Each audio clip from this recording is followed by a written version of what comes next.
Alright, let's see. Hopefully audio levels are all good. I have to kind of be a little bit further away from my mic than I'm used to for these. Just because I have a giant drawing tablet, which is good when I'm drawing myself, not so great when I need to have a mic that I have to interact with. Anyway, as you can see, based on the fact the professional air that I have about me, I will be teaching a lesson today. Now, I'm sure if you've ever heard any of the redeems about stories that I have from work, you know that I worked as a teacher for like a really long time, around 8 years, with elementary schoolers. And let me just say, if I can teach those little dudes art, I have faith that I can teach whoever is watching this. I also have a degree in graphic design, and that's why all of these lessons will focus mainly on digital art. Plus, that's way easier to demonstrate compared to like setting up a whole other external camera to capture my hands. Let's see, hopefully background music is loud enough.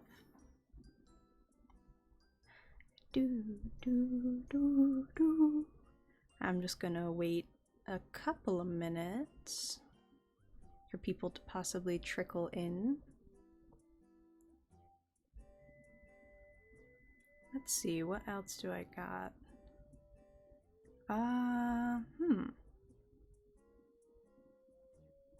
Well, I have coffee that I can take a sip of.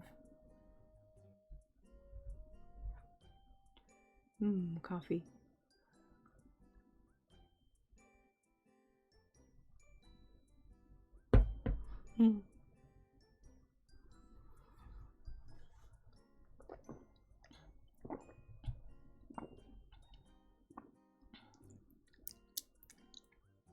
Delicious.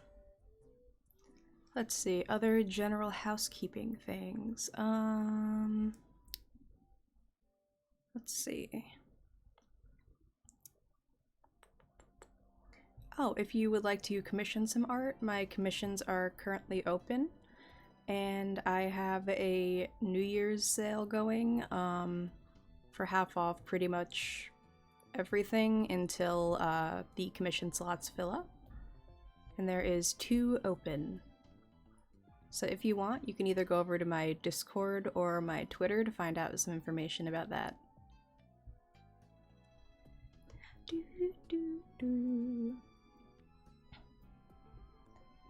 Alright. I'm going to head on over to the streaming screen, and then we can get started. Before the lesson proper starts, I think I am just going to run a 30-second ad so that anyone who pops in doesn't have anything to look at, like pre-roll wise, and I will see you on the other side. And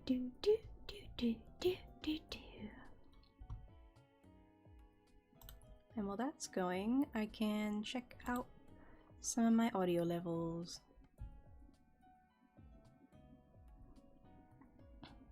It looks like everything's pretty good.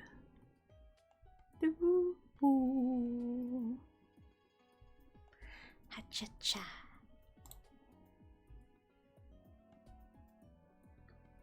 Alright, and add over. We are back, and it is time to get started. So, I will start by basically just introducing how this is all gonna work, essentially. So one thing I've always been pretty like passionate about is I think that art should be accessible to everyone, and the knowledge to do that art shouldn't be behind a paywall. And it's because of that that I've decided to start doing this, and luckily Twitch enables me to have like the real-time chat interaction. And I'm going to use stuff that I've accumulated, both from my like learned experience as well as stuff that I learned in official art school, to kind of teach, starting from the basics, working up to however advanced people want to get.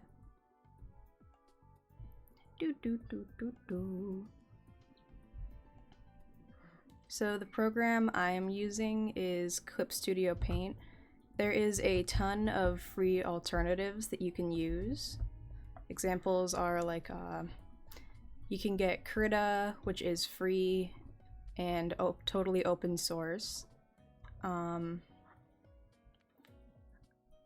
mean, I picked up Clip Studio when it was on sale, and I've had it for around a year. I've been liking it.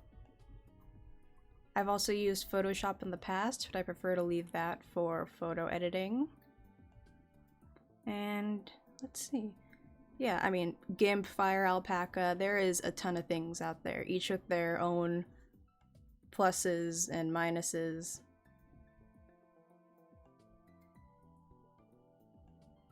And I am also currently using a drawing tablet. I know some people, if you're following along, could possibly be on an iPad or even just using a mouse, which, trust me, we all get started with Mises.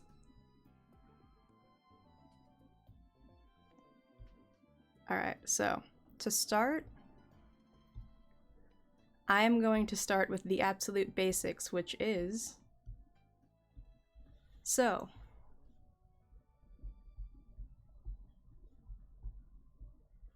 how do you draw? Now for me, I have been drawing since I was this big.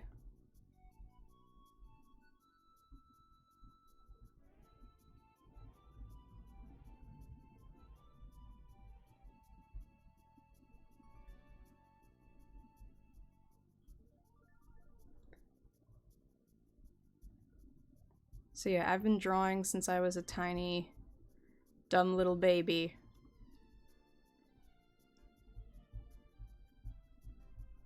So yeah, I've been drawing since I was this big. You are not going to immediately open up a document and be able to produce a fully rendered image.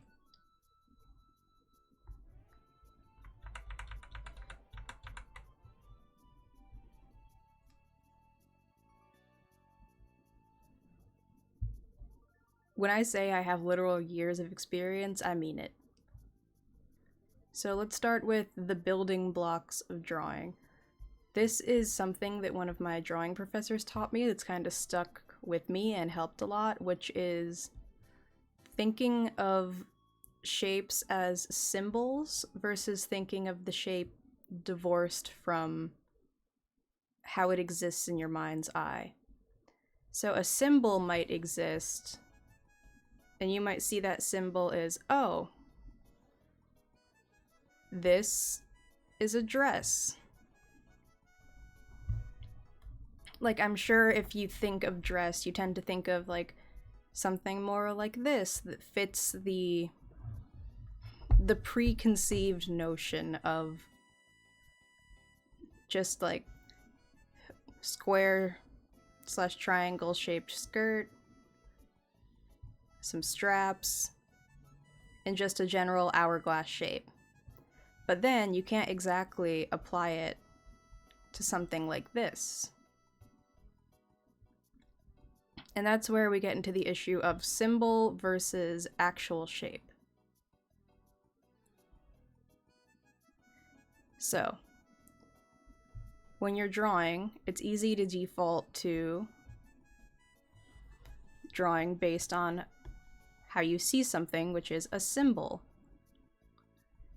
And when you draw like that, you are drawing an interpretation of the thing instead of the thing itself. So let's say I'm not looking at any reference right now and I say, oh, I want to draw a dress.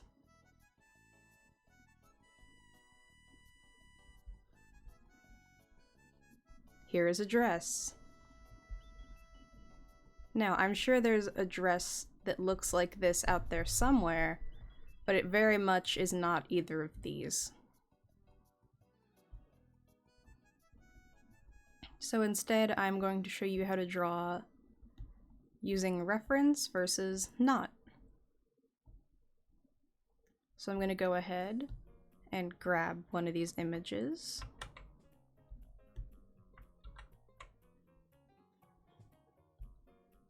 So let's say we want to draw this. Now, try breaking down the image into what you see in it. So, what does the image contain?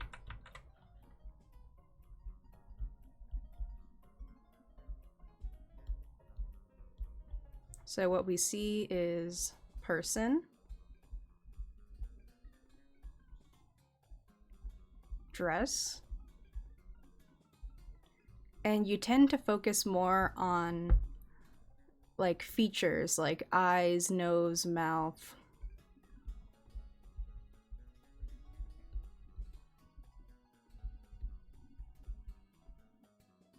And these, our brain will probably all draw as symbols.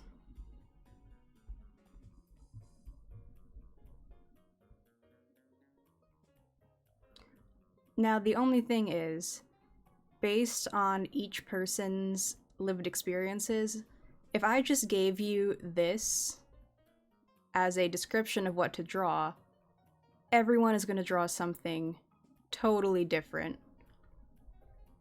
Like, if I just got this, and I was like, okay, I'll draw a person in a dress, the type of dresses I've seen people wear are probably very different.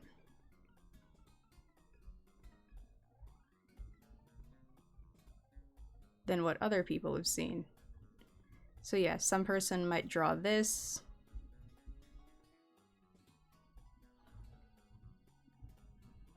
And that's not going to yield a realistic image for you. So instead, what I want the people watching this to do is when you draw, think of, instead of the object you're drawing, think of it not as a dress. So yeah, don't draw a dress. Draw the contours of what you see.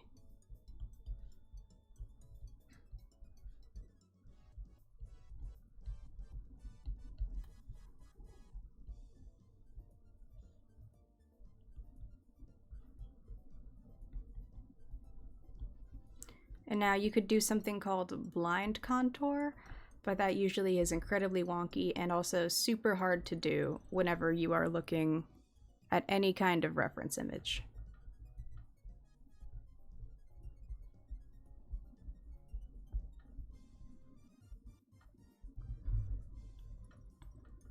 So instead of thinking of, okay, person, face, dress, think instead of like, oh, there's a slight slope here.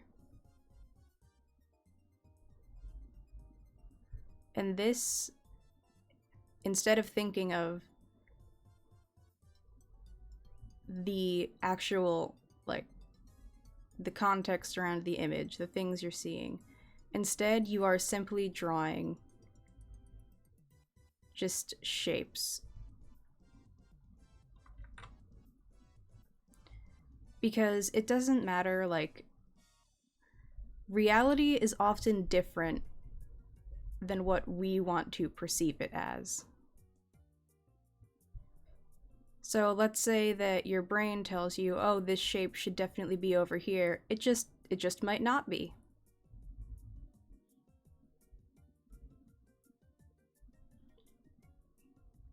And that is why, instead,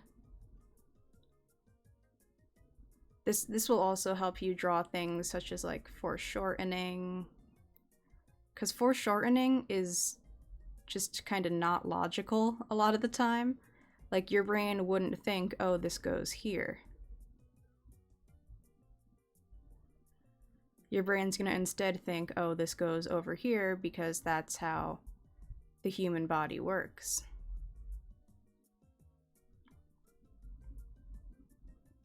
But instead of thinking of it as a human body, think of it as a collection of shapes.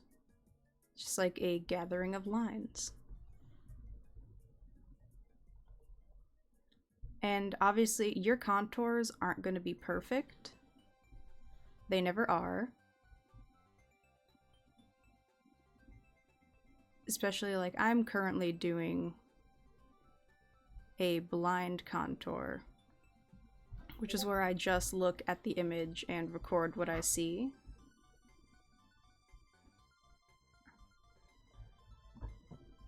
So as you can see, proportions are off, things look weird, and that is when you would actually look at your image and go in and start fixing things. Like, for example, this doesn't look like this over here. So that's something that needs fixing. So instead we need a slightly softer slope here. And also the body is kind of like scrunched up right here.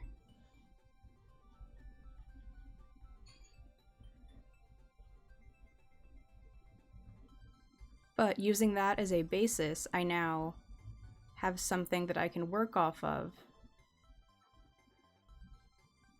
and get a much more accurate image to what is here, versus if I had just tried to draw it as I think it looks.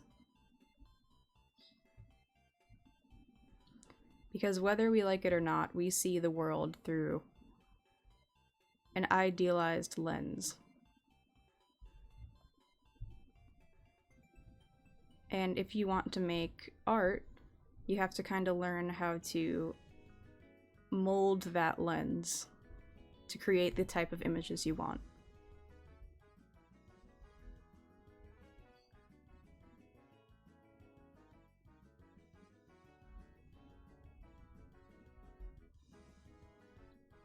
And I'm sure I'll get into this in a later lesson, but when you're drawing things like clothes, a lot of the time, things like all of these ruffles, they will do a lot of the heavy lifting when it comes to showing the shape of the body underneath the garment.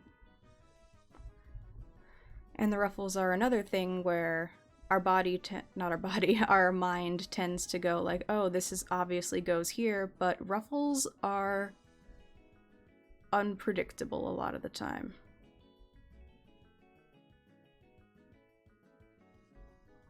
And that's why this is another instance where just like thinking of it as contours and lines will give you a more accurate image than following exactly what you see. That's also another, using that for hands is a great utilization of the technique.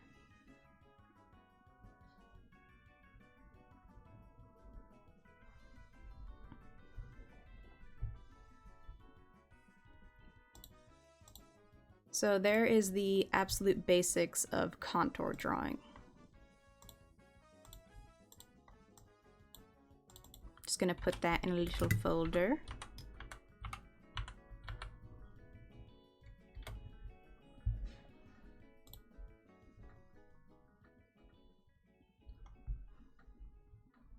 Alright, I'm gonna take a little break to sip my coffee.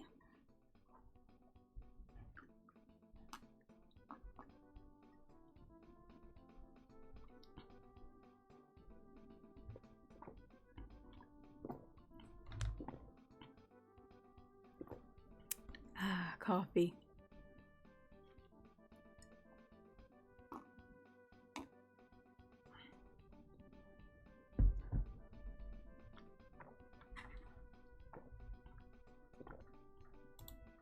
And next, we will get into line weight and selecting brushes. So this will be brushes 101.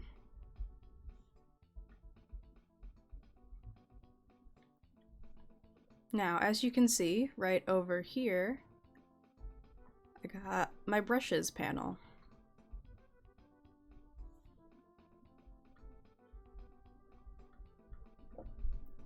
And there's all sorts of things over here. You got the brush size, you've got various types of brushes, and Clip Studio is nice because it has all sorts of brushes you can use. Like this, boom, now there's some books. Boom, now there's some leaves. But what I want to focus on is some brushes you could possibly use for lining. So this is the pens section.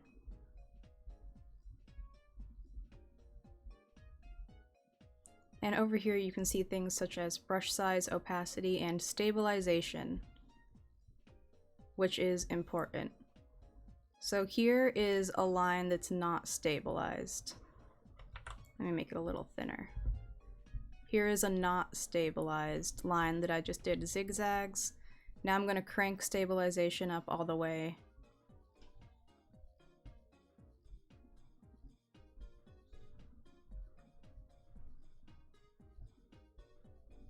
So, no stabilization.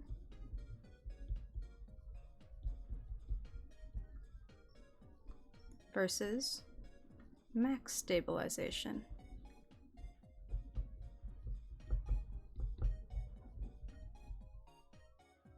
And I spelt it wrong. I am dyslexic.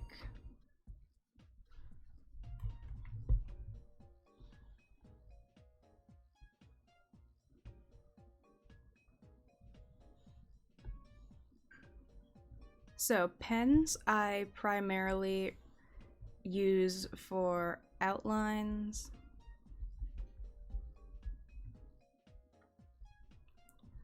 or if I need hand lettering.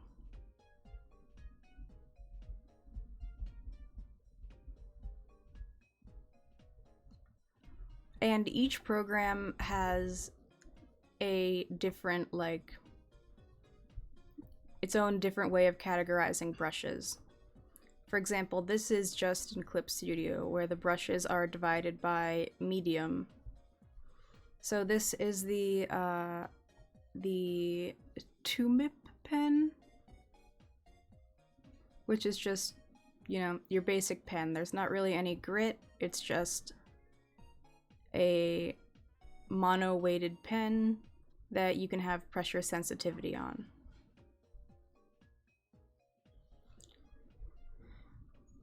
So when you're going to want to use no stabilization versus stabilization, you're going to want to use no stabilization for sharp edges,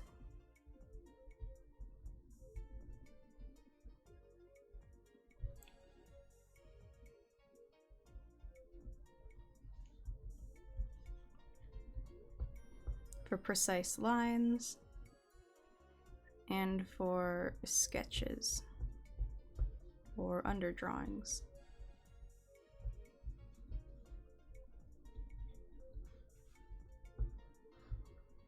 And you're going to want to use max stabilization for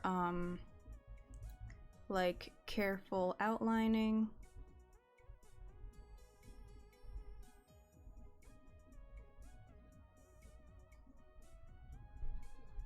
vector-based art,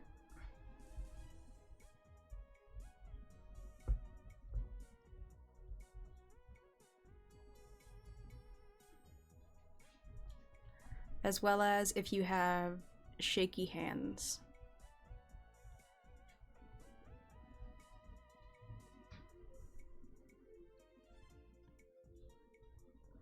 Or for soft lines.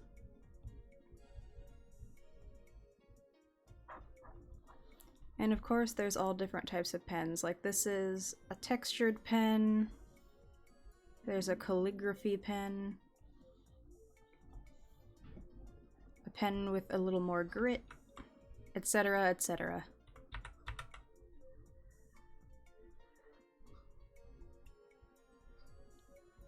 So for pens, definitely better for outlining and lettering. I wouldn't necessarily recommend them for filling in things.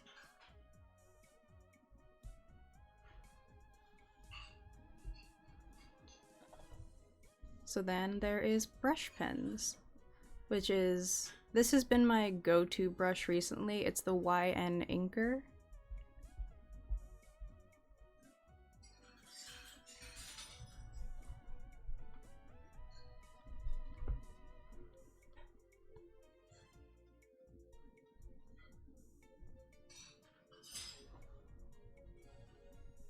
So things like this, as you can see, there is all different kinds. I have one that fades automatically from one color to another.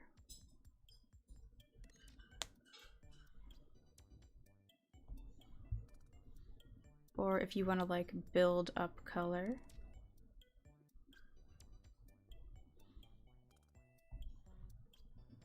There's all sorts of things you can do here.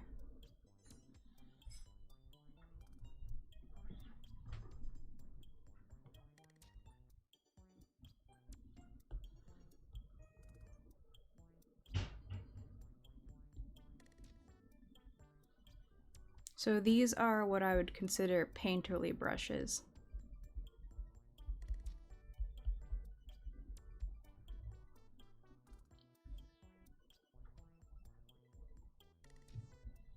And I will write the names here.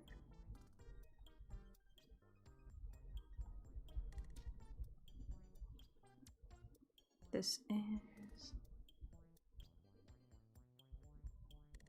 It's hard to see the characters all the way over there.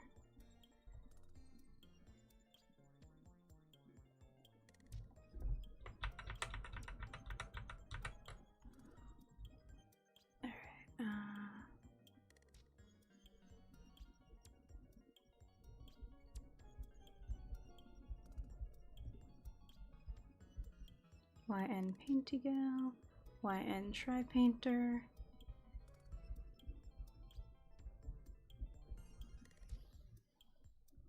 And this is a default Clip Studio brush called Wet Blotting Ink.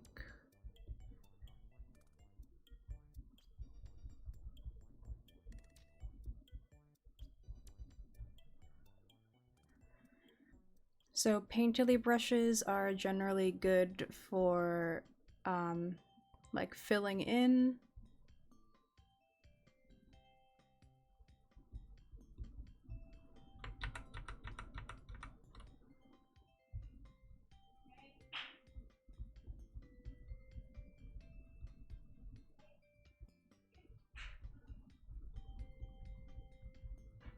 Effects, textures. They basically, like, they give character to your art.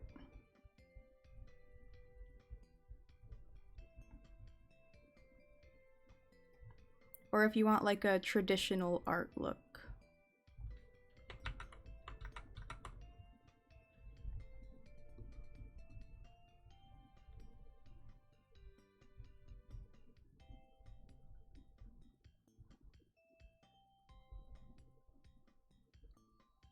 So these are the painterly type of brush. And a lot of them have like layering.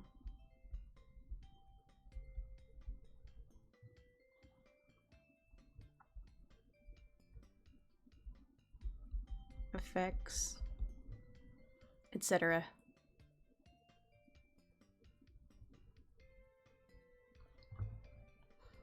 I mean, I would honestly say those are the two basic types of brushes you're going to encounter. You're either going to get your more like your more clean pen type brushes versus the more specialized painting brushes.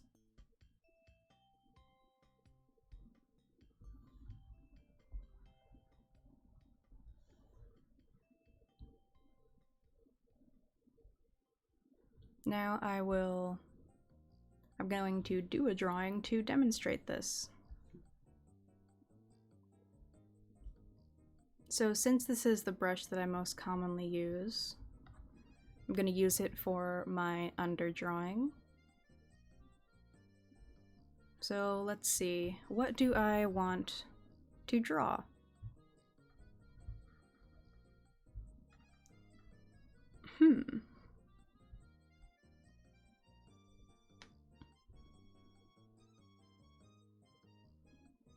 So, let's say I'm doing a digital drawing and I want to draw a duck. We gotta start with our underdrawing first.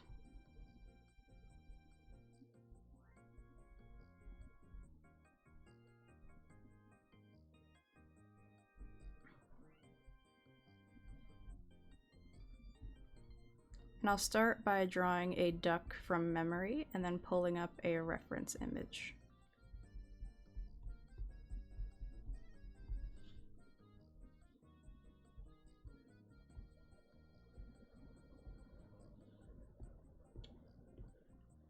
This goes back to the idea of like symbols and whatnot, where I roughly know what a duck looks like, but I don't just have a photo of a duck available at all times in my mind's eye.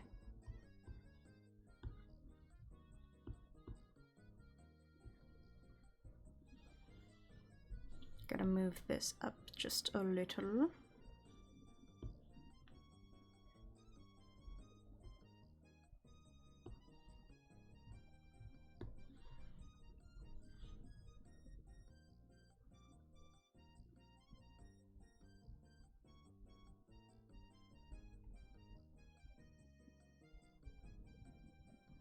So this is how my brain sees duck.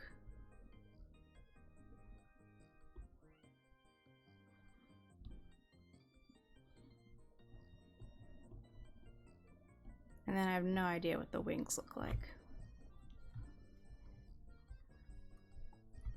Now let me pull up a reference image of a duck.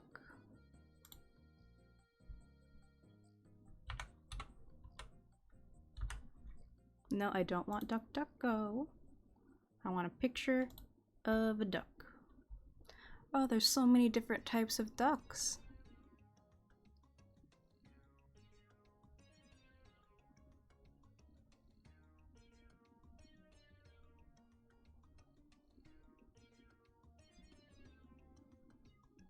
Alright, I'm gonna go for your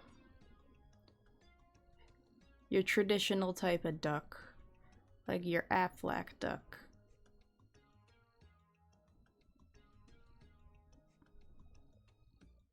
Where are you?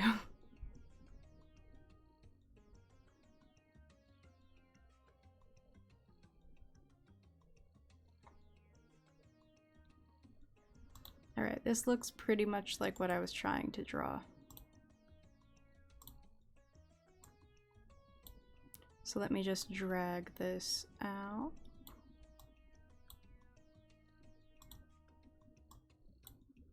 And then bring in the picture of the duck.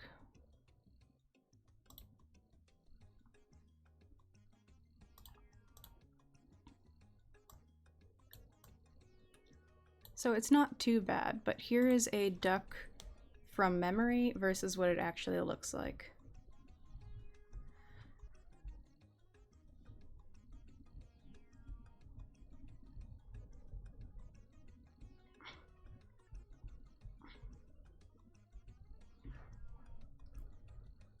So if I had not pulled up a reference image, I would have probably just gone with this and been happy.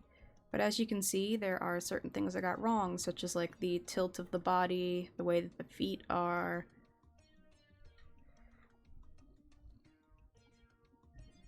And that's why you gotta double check.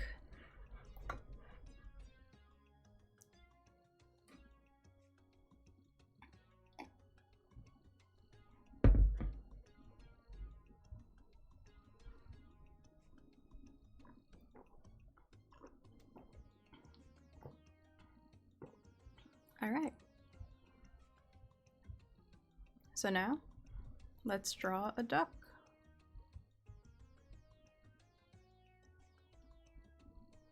So I'm going to use that contour method that I was talking about earlier.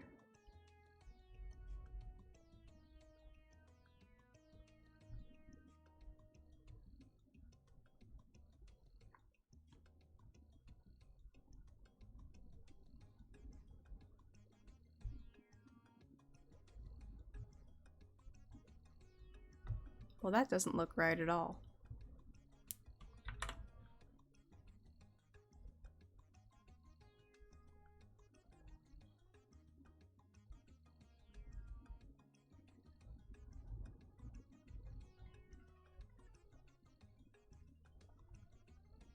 That needs to be softer.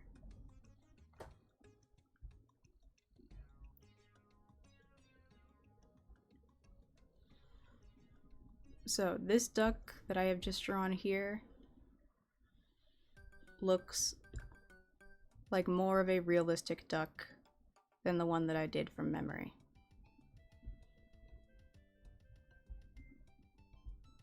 Well, no, I don't want to delete it.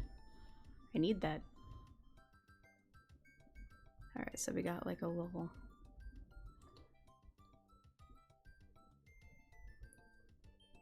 Man, ducks are chonky.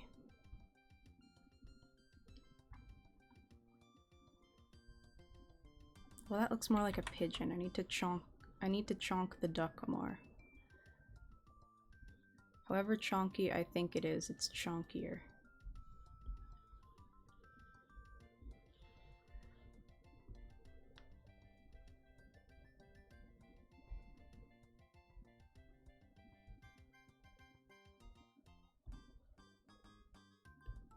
Welcome to the part of the lesson where I look at pictures of ducks and laugh.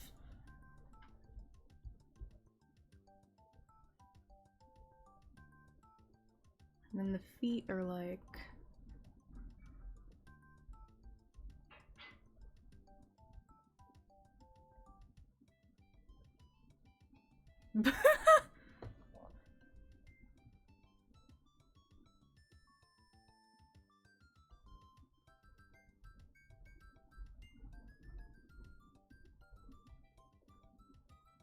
Okay, so the back foot is fine.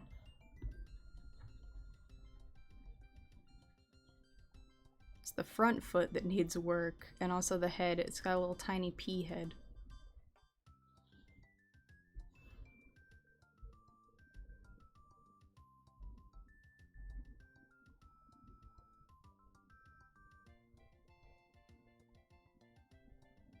That is yet another one of the benefits of digital art. You can just lasso things and scale them.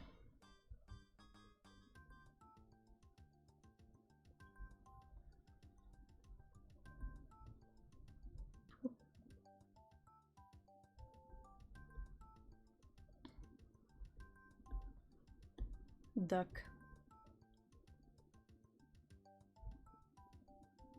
I think I might have accidentally given it too much of a little dumpy.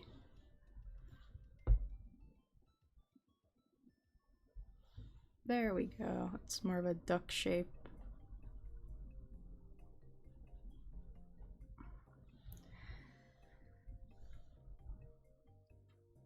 And now the wing, the thing I can never figure out.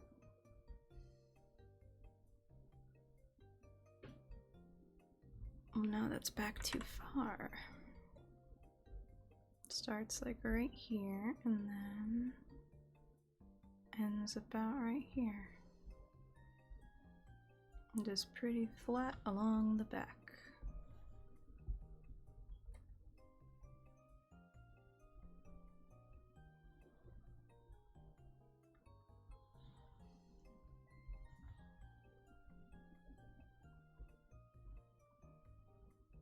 Duck. Let's see, I think I definitely need the face to be more slanted. So I'm going to extend that.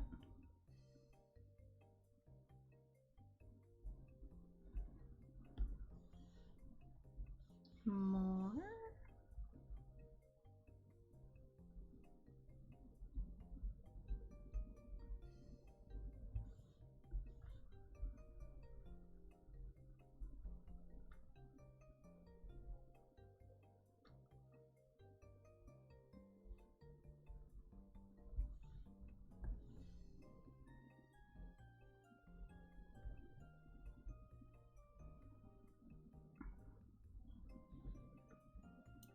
Ta-da! Duck, kind of.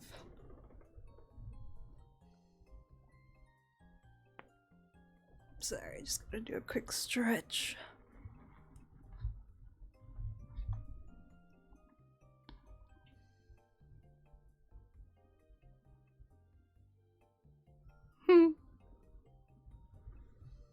So this is with reference.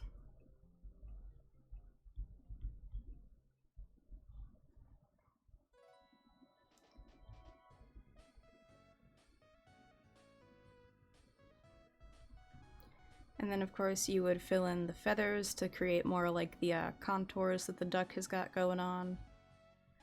But for now, duck.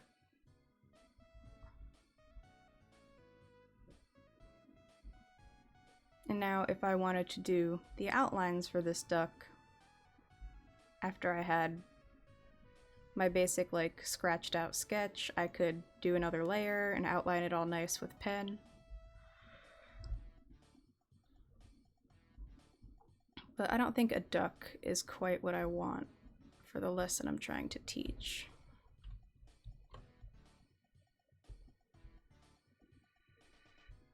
So instead, we are going to use a different shape.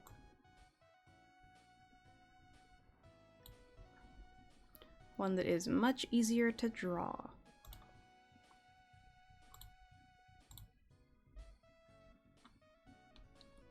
I am just going to do a quick ad while I take off my robe because it is very hot in here.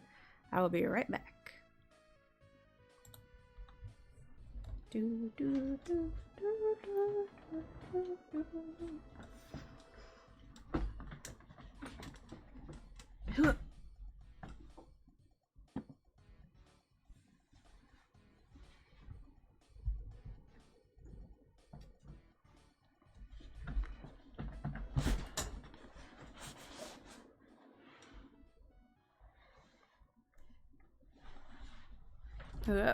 Okay, I'm back. Gotta reset the model.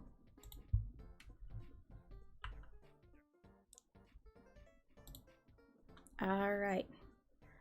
And ad is over.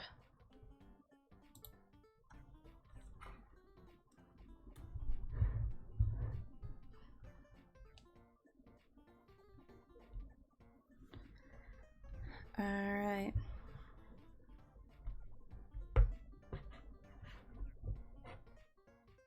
Just gonna sip some more coffee.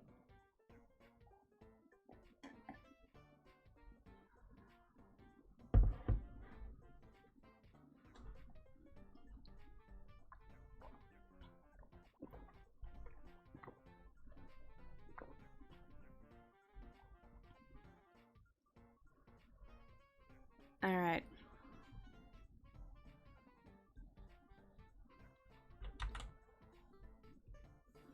Now, let's talk people.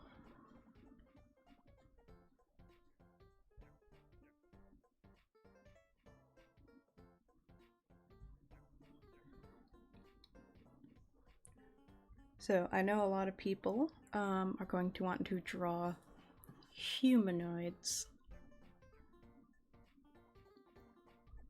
And I would also encourage the use of references for that. I don't necessarily use them as much anymore, just because I've drawn a lot of people.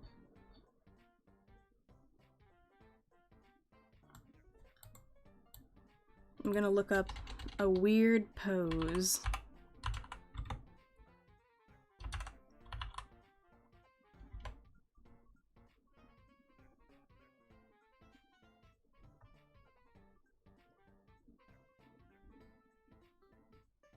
Alright, let's see.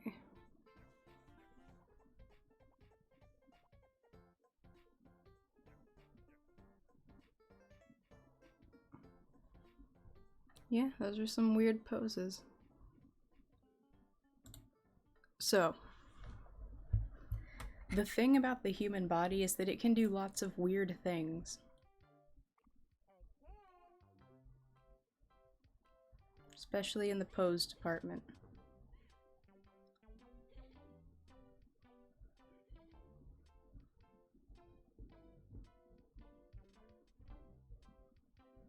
So I'm going to start with a quick gesture drawing. And even I don't know where I'm going at this point. This is just to get the basic contours of the body.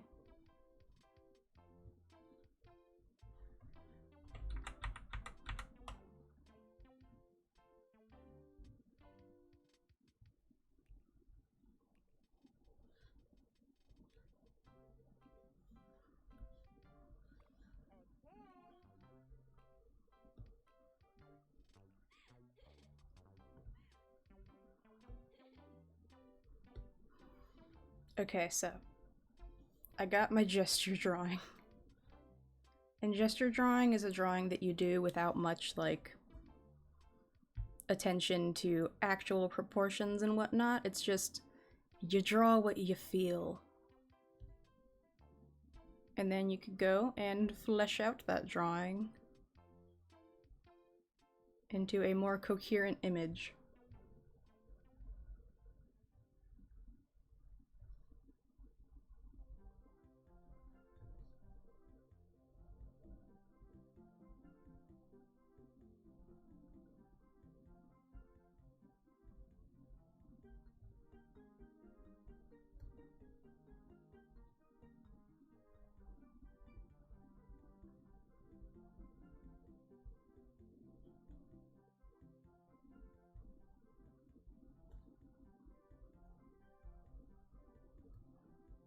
I don't know why I chose to foreshorten the face.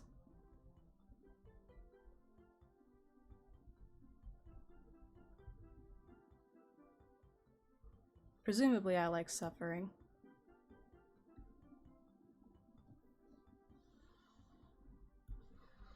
So I'm gonna shrink this face and then draw the rest of the body.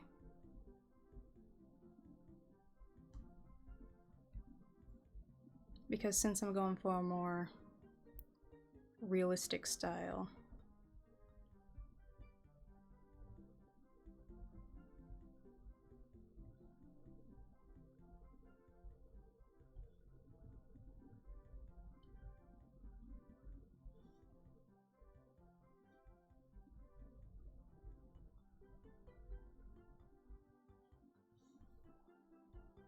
and of course I'm sure at this point that a bunch of the proportions are off, but I'll go back and fix them after.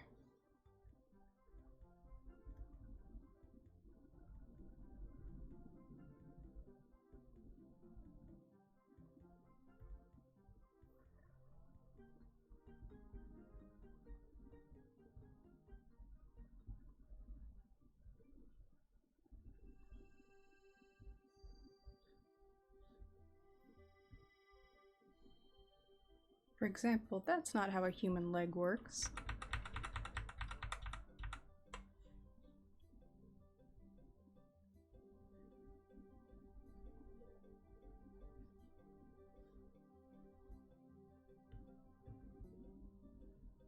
Alright, I think I'm gonna bring this leg over here more.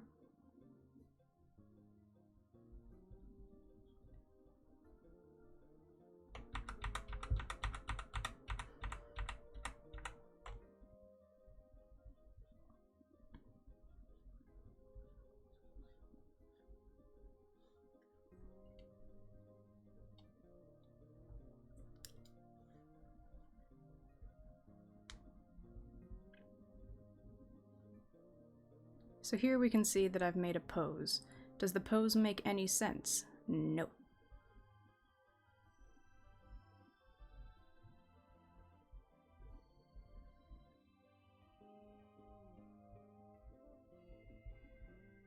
This needs to be flopped more in this direction.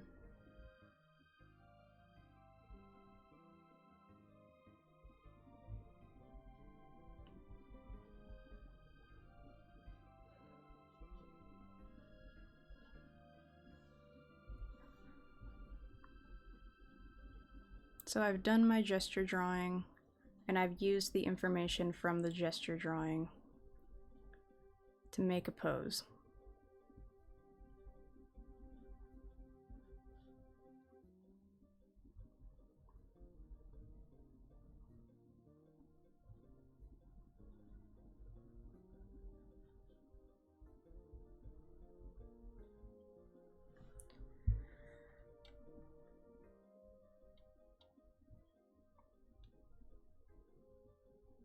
So we got gesture drawing, and then above gesture drawing, actual drawing.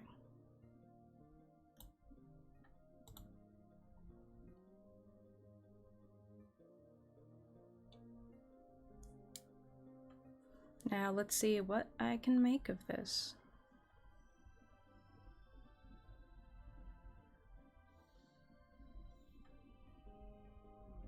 I'm gonna go ahead and clean up the base sketch.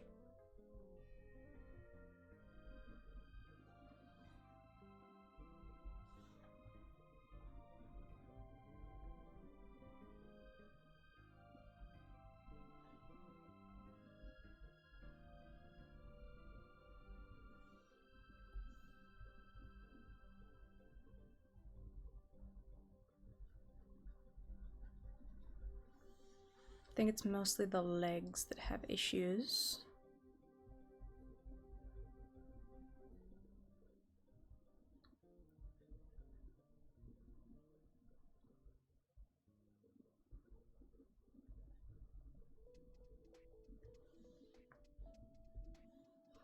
This pose, how it turns out, kind of reminds me of like Ivy from Soul Calibur.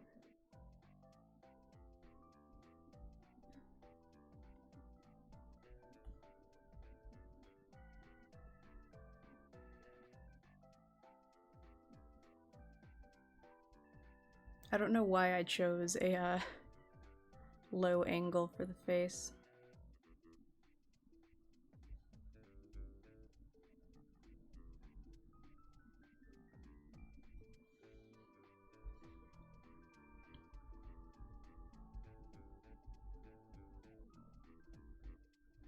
Why I would do that to myself is truly anyone's guess.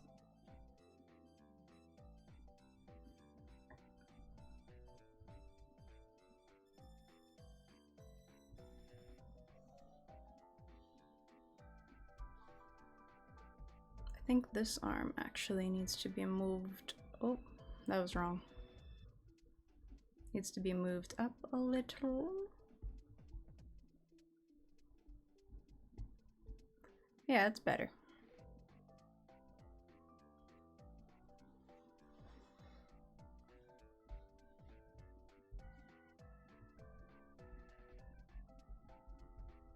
If you're looking at someone from a lower angle, their ears are lower.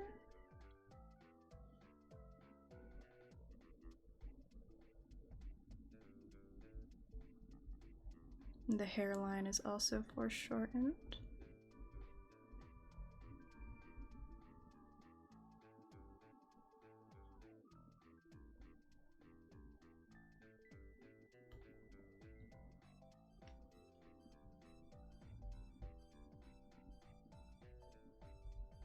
Alright, next, we need a hand.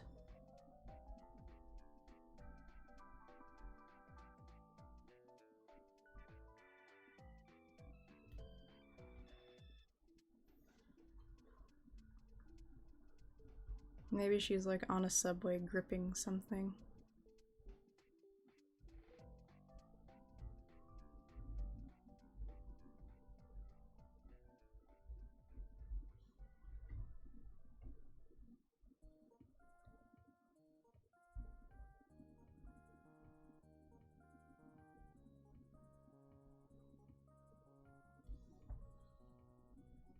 I think the legs need to be longified.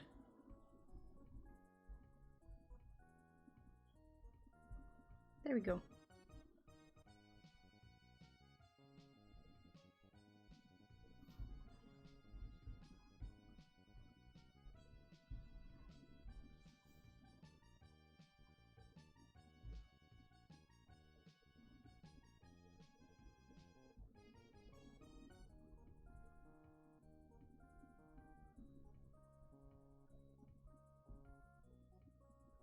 When it comes to hands, I usually like to also start out with like a gesture drawing type. Just basically I make them into claws to start to get more like the hang of how they're gonna look when they're fully rendered.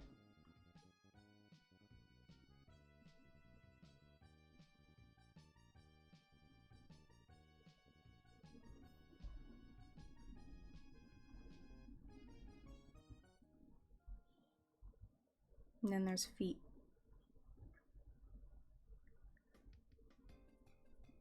Which feet, once you get the hang of them, they're like the easiest thing in the world.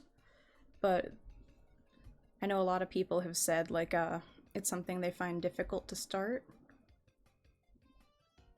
And the thing to remember when drawing like positioned feet is that, I mean, honestly, reference images are the best advice I could give for something like that. Because that's another thing where like they never look how you remember them to look.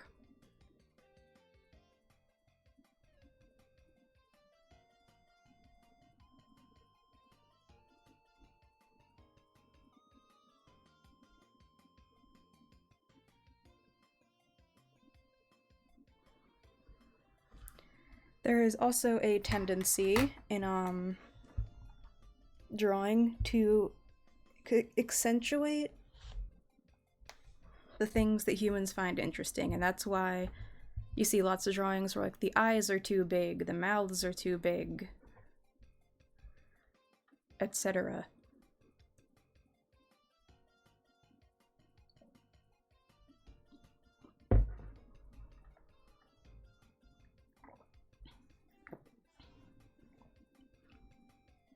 And I went over in my previous lesson like this, like how general proportions are like broken down on the face. So I'll get that uploaded to my YouTube channel pronto. But this is how basic gesture drawing and posing works. Essentially, you draw out a funky stick figure doing its thing, and then add flesh.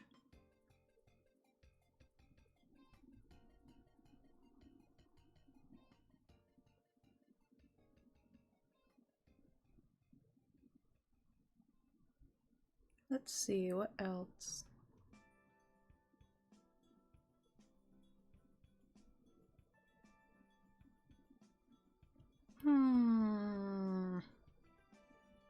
First, let me check how long I've been going. Oh, like almost exactly an hour.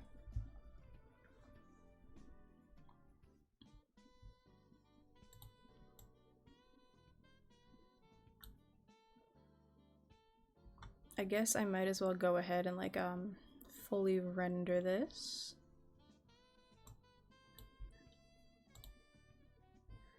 So next I'm going to start with outlining. And for that I'm going to use the 2-mip pen.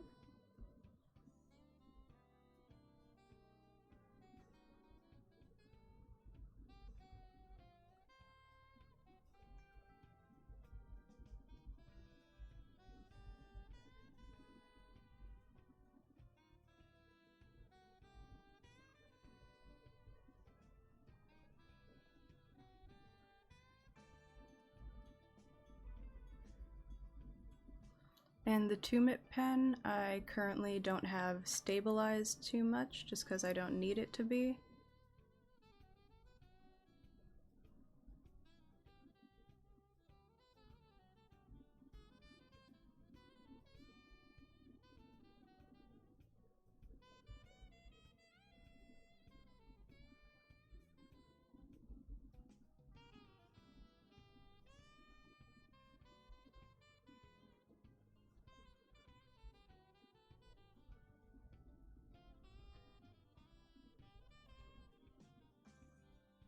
Gonna add some hair there.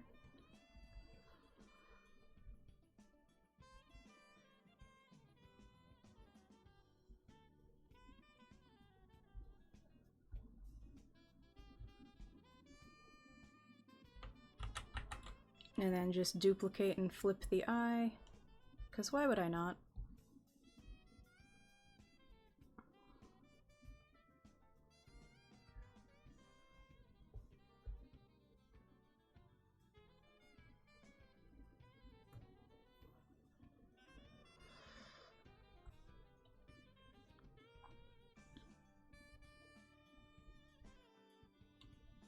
Alright, let's take a look. Always remember to zoom out and take looks at your art as you're making it.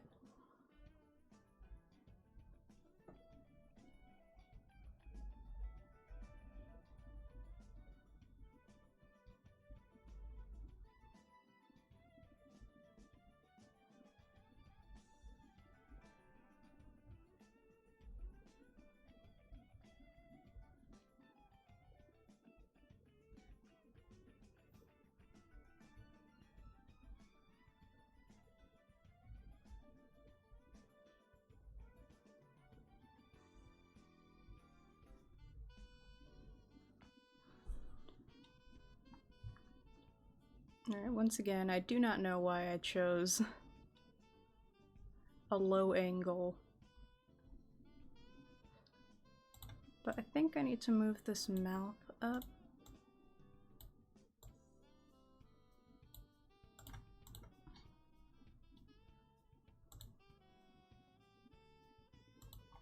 Because when you're doing a drawing from like a lower vantage point, things are always more squished together than you think they will be.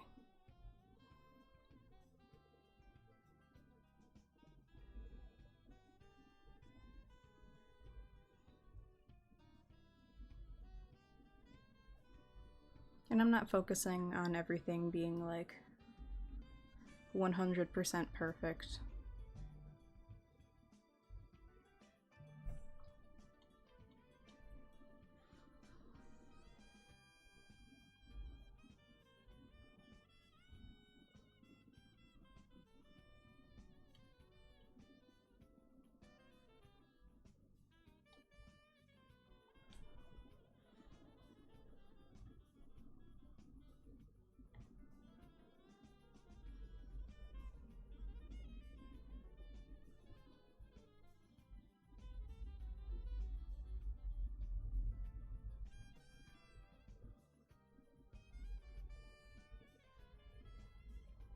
Like, I don't even really have smoothing on right now.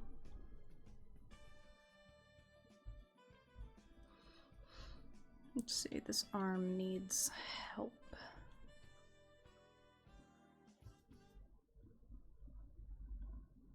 I don't know why I keep doing this pose when it's one that I've always struggled with. I guess it's my subconscious's way of saying just like, get good.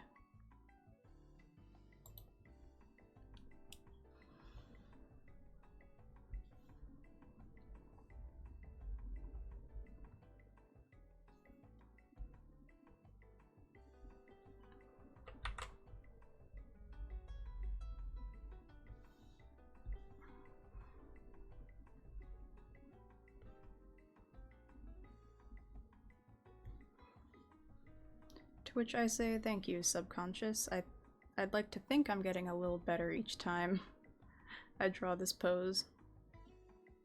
But who's to say for certain?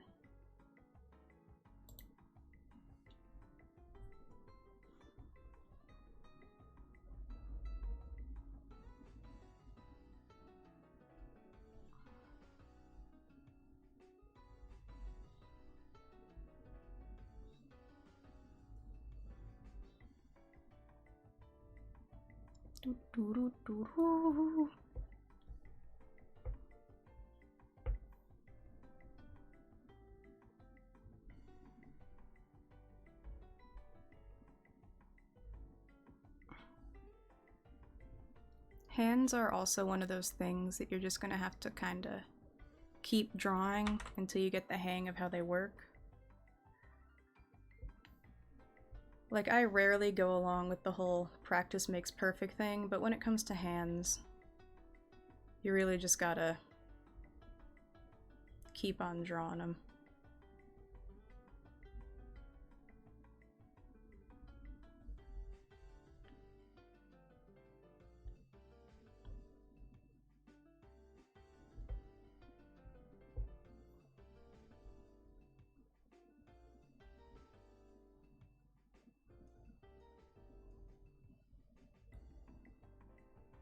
I mean, I draw hands like all the time, and I still rarely get them correct the first time for any drawing.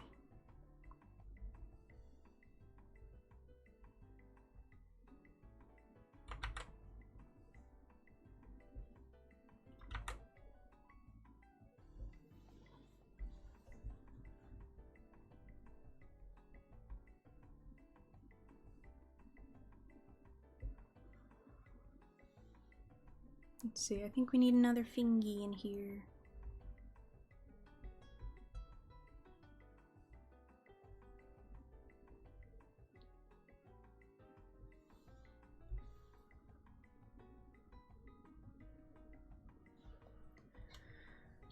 Like, that's far from a perfect hand, but I'm not trying to create like a magnum opus.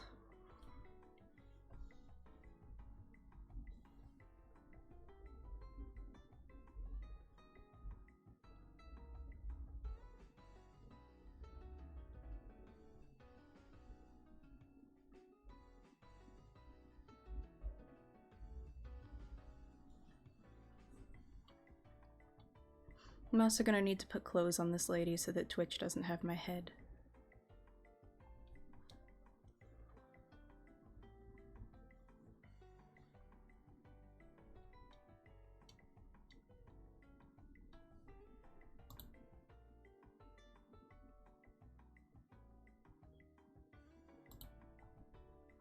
Maybe to go full circle, we'll put a dress on her.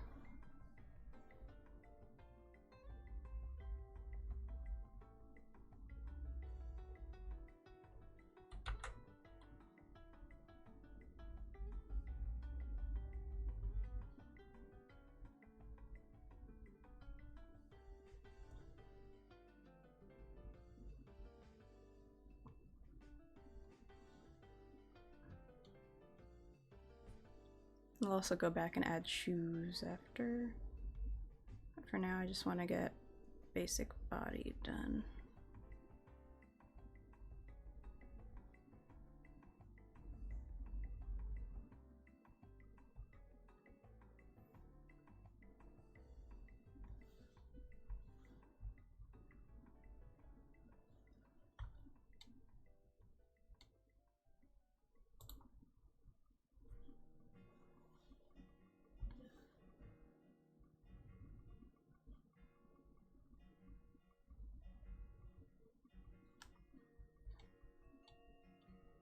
Alright. Oh, I forgot a hand. That's kind of something that, is necessary.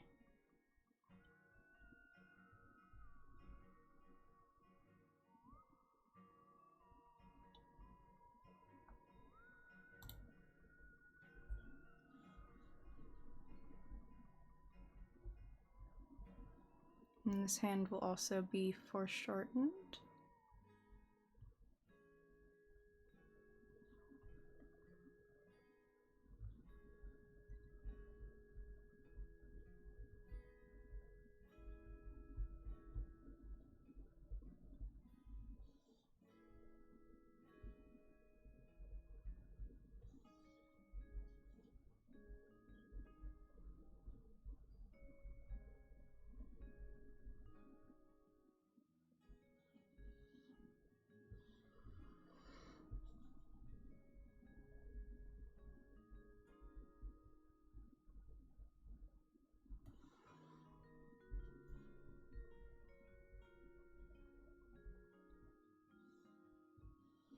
Let's see, I don't know what she's grabbing.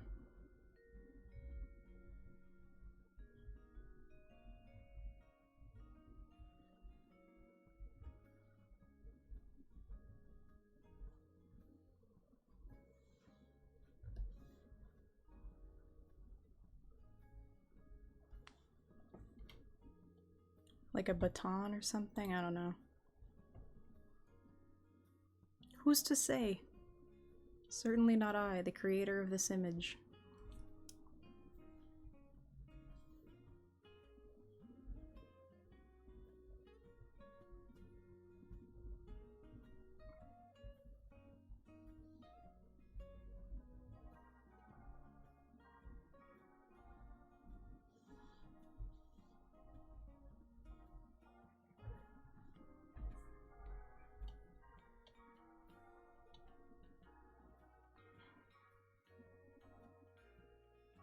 Alright, this pose is giving me kind of like an Art Nouveau vibe. So maybe we'll go with something like that.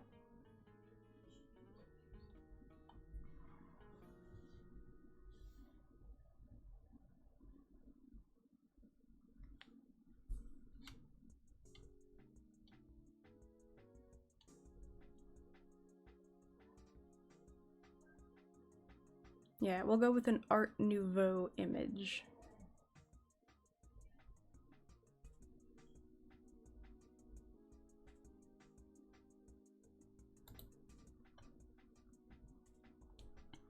So here we have our lady. And then I'm going to start adding a dress.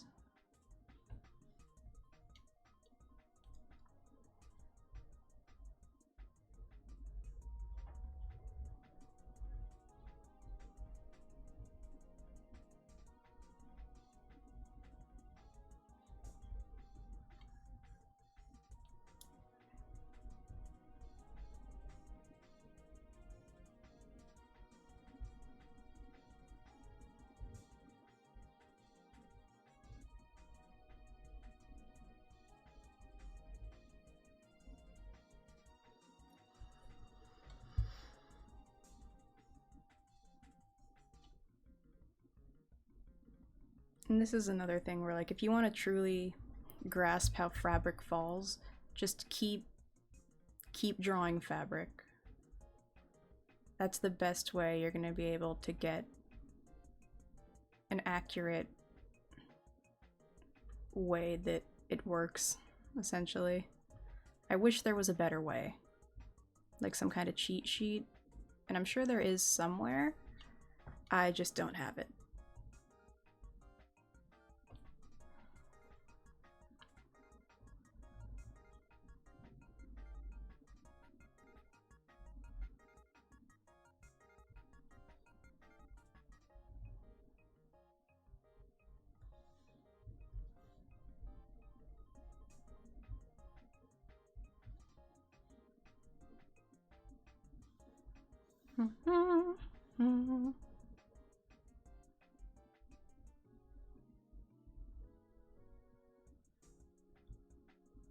Alright, so this is what our dress looks like so far without a lady in it.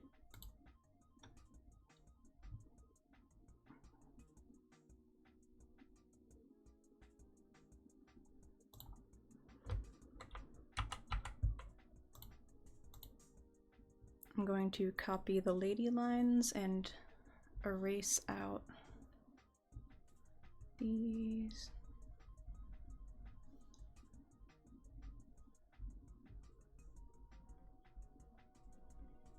Doo-doo.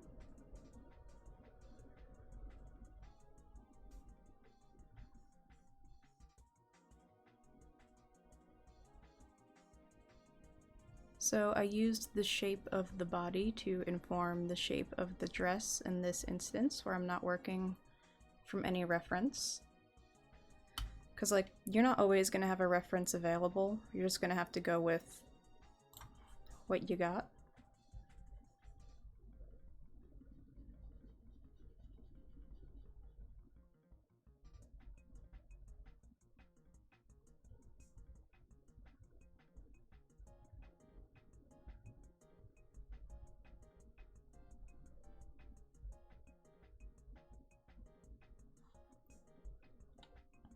And in this case, what I got is a lady.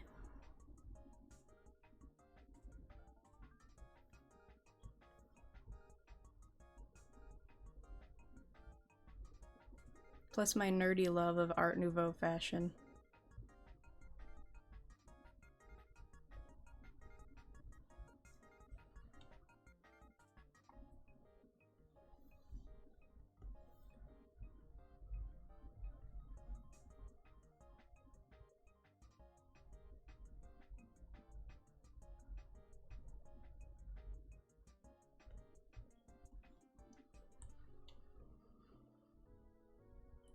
Alright, so we have our lady and we have our dress. I'm gonna merge those two.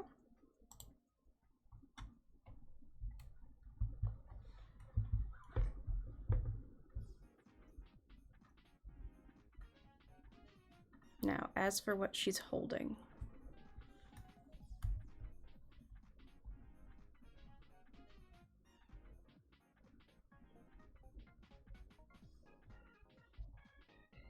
I'm gonna clean up this hand just a little.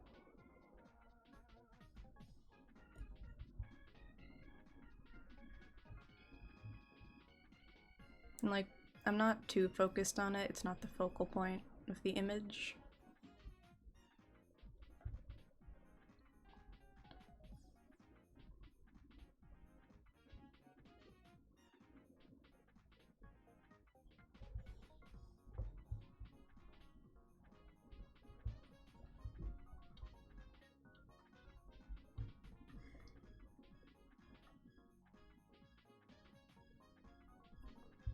And as for what she is holding, I guess I'll just make it a fancy flower type thing.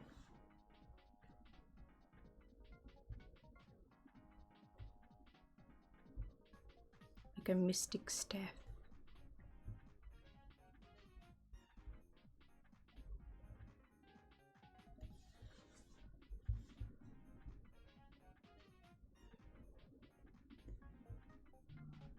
Do do do do do do do.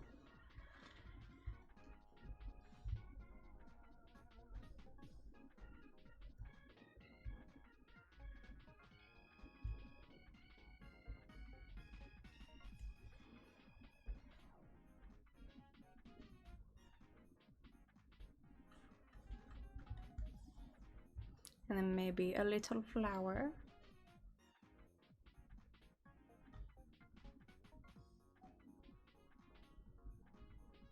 I'm not the best at drawing flowers, so I'm just gonna make squiggles until it looks right. Yeah, it's flower. Woo.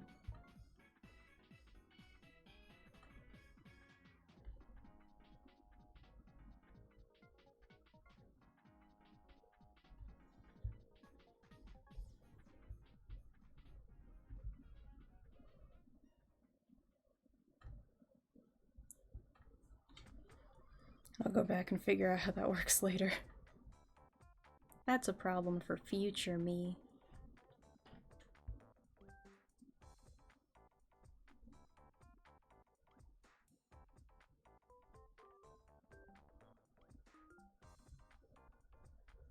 Alright, next up, shoes.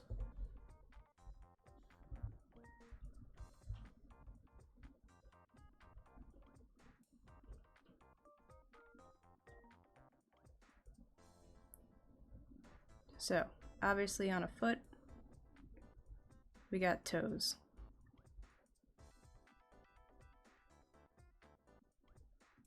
And I think I'm gonna put a nice sandal.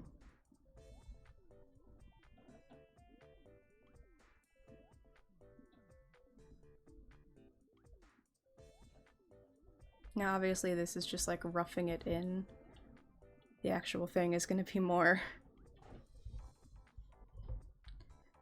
clean, I guess.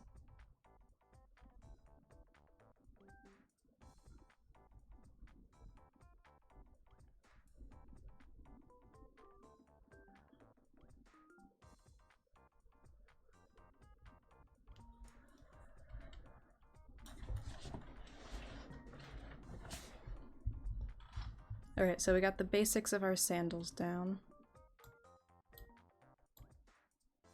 Now I'm gonna go ahead and line them in.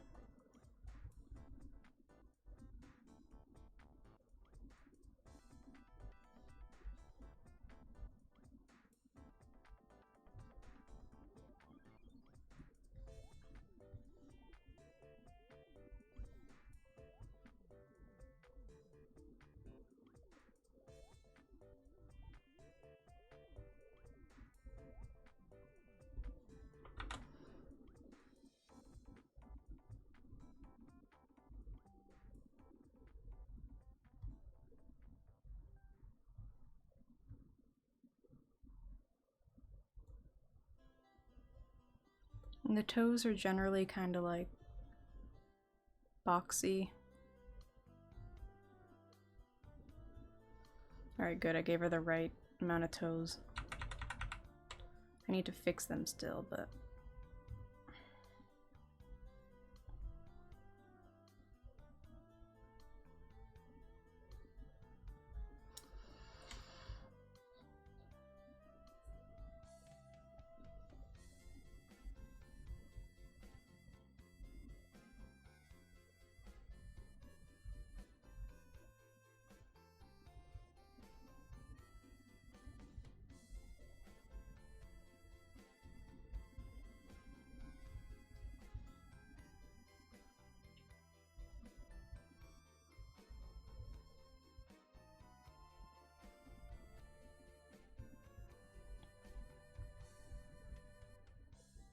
These are definitely not the best toes, but they'll do for now.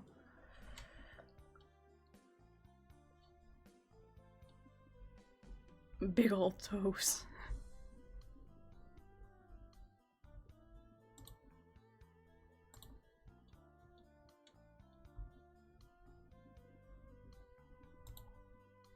May need to make them slightly smaller. But I also don't feel like redrawing them.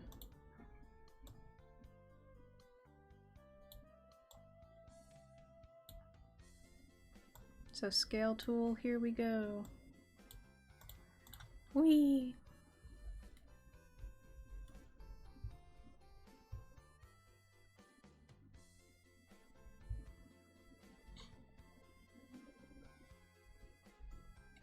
That'll be good enough for now.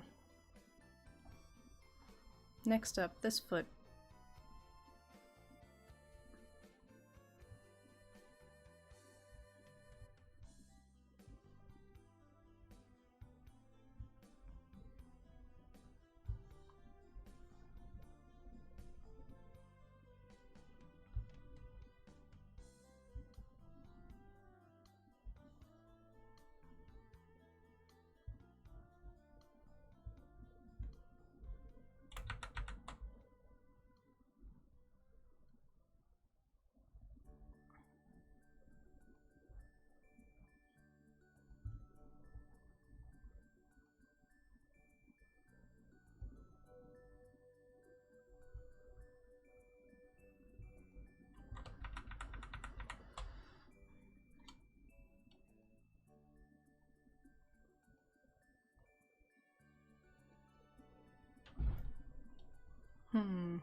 You know what, maybe she just gets one shoe because I don't feel like drawing.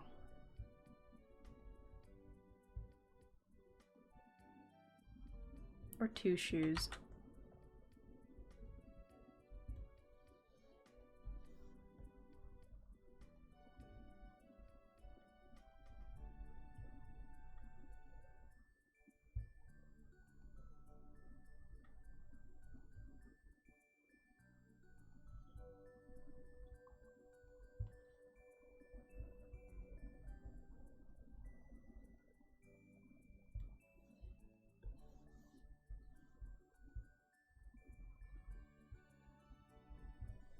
Shoes look very different based on whether or not, or feet look very different based on whether or not you got shoes on them or whether you're just like raw dog in the air.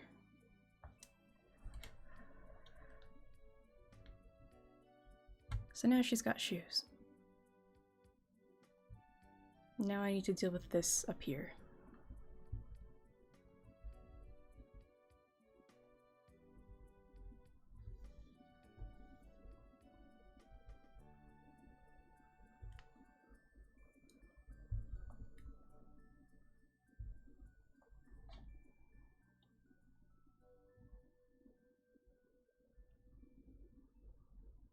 Alright, we got our lady in her pose with her shoes and her stick thing.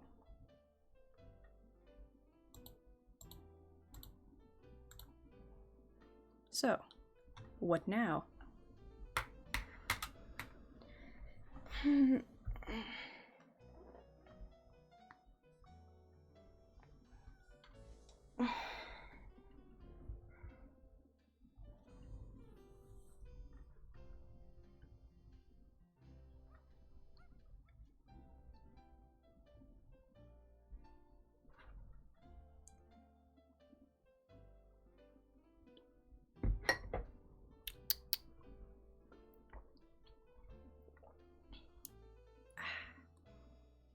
Well, I don't know what now. I've gone over the basics, and I feel like anything more would just be pushing the lesson a little too far.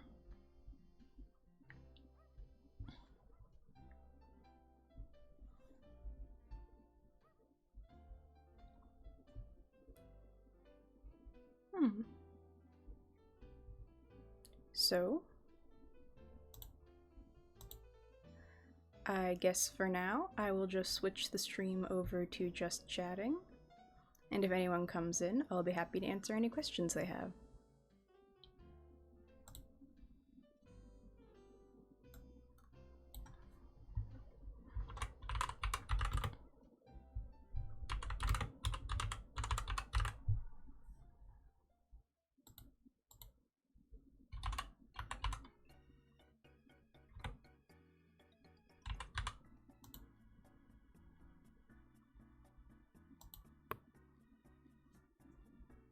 Alright, the stream has been updated and we can return to arting.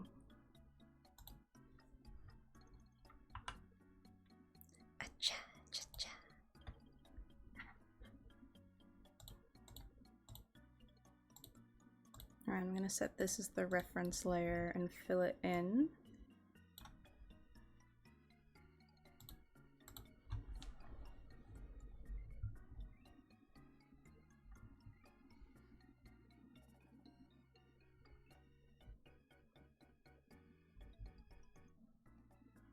There we go. I need to go in and correct a few things.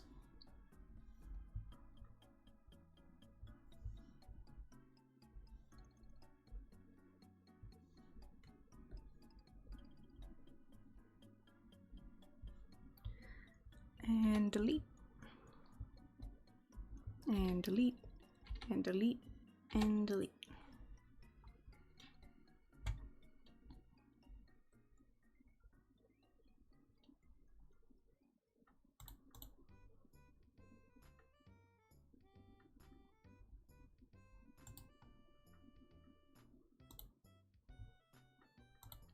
Alright, and because I have no self-control, I'm going to put a gradient over this.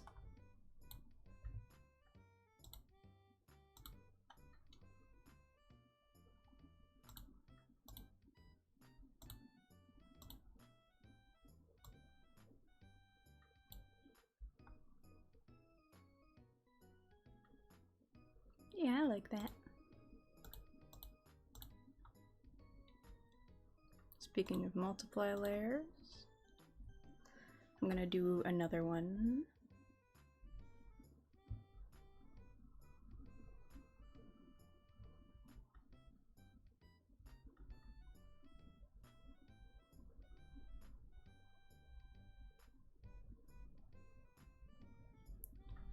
And start adding shadow to the body.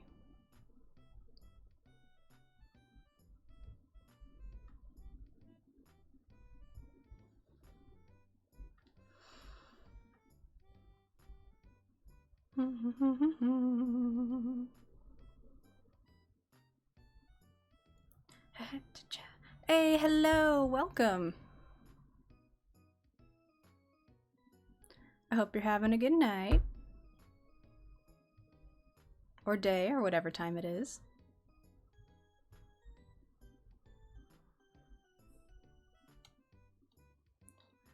I'm just doing some Art Nouveau inspired drawings. Not entirely sure how it's going to turn out, but it should turn out as something. Hopefully.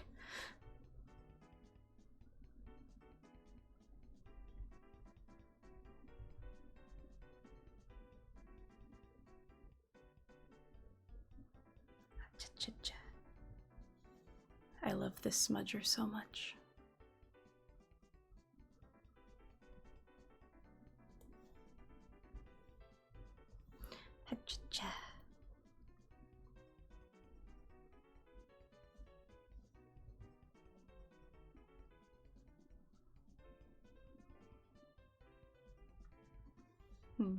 That doesn't look quite right. I'll have to fix it. There we go.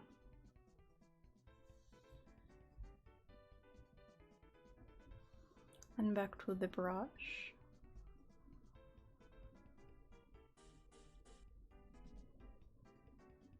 Ha-cha-cha.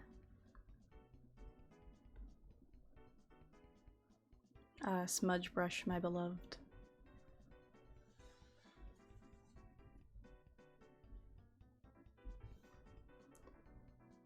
Now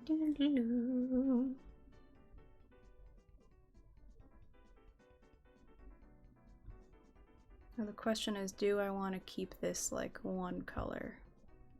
Because it would be kind of fun to shade her in like all golds. I haven't really done that for a humanoid body. Mostly just like armor, like accessories and whatnot.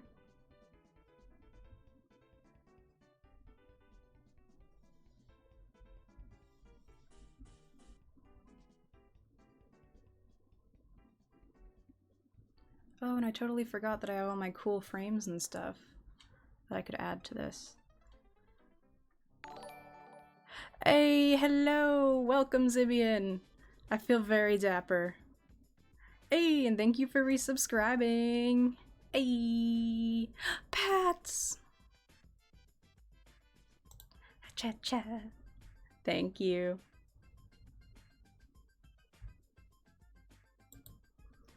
Right now? Ooh, bad ASMR.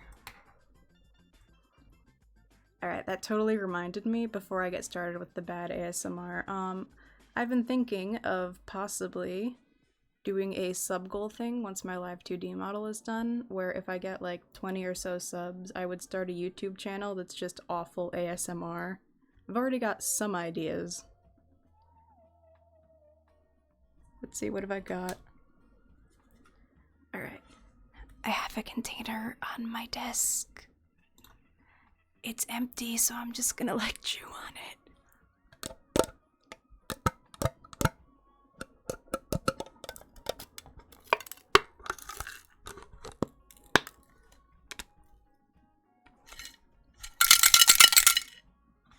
Is your brain tingling? Turns out that aluminum is biteable. And now I will never be able to use this container for anything again.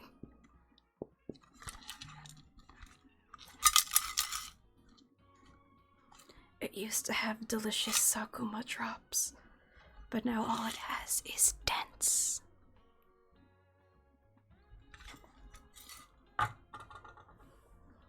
Hopefully my teeth are okay. They feel fine.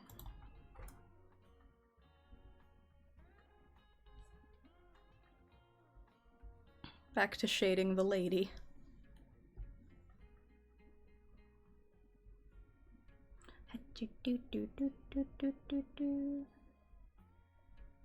It's also been forever since I've done a non-stylized drawing, and of course I chose to just go right in with one of the harder angles to do.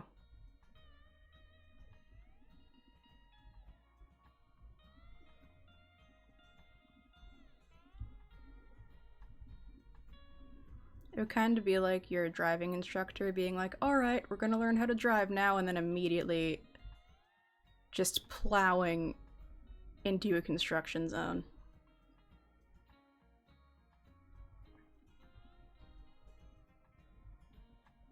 Alright, kids, now we're gonna learn how to hide the evidence.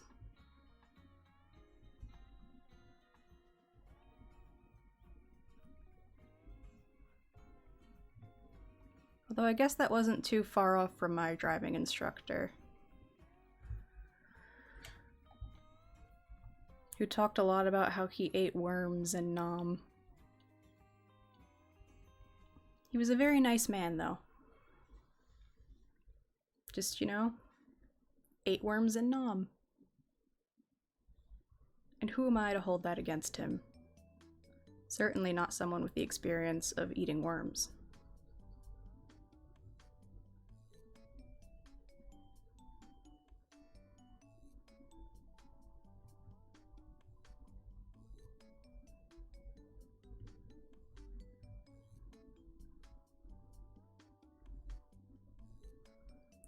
He was a good driving instructor, though.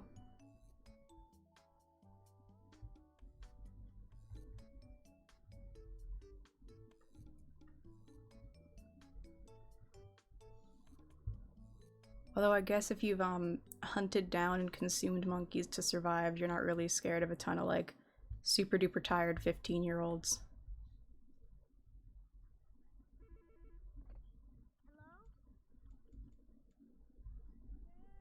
It's this song, the one that gets stuck in my head. Better, my better.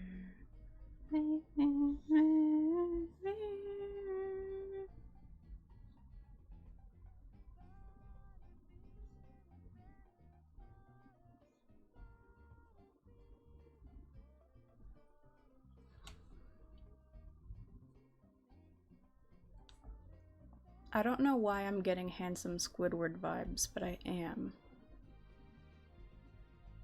Maybe it's just the statuesqueness, because this lady is a literal statue.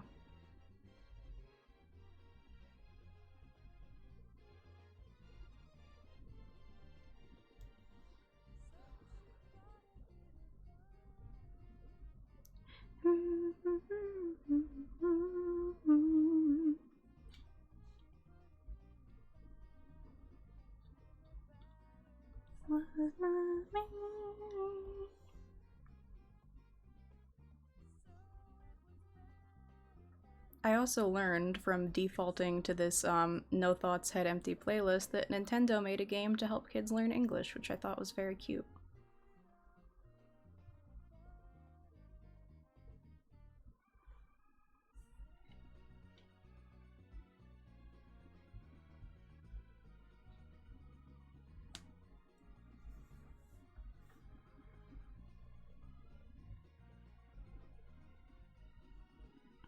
And then I'm just reminded of that one Super Mario Bros. PSA about drugs, just like, remember kids, don't do drugs, or else you go to hell before you die. Which, if you haven't seen that, look it up, it's hilarious.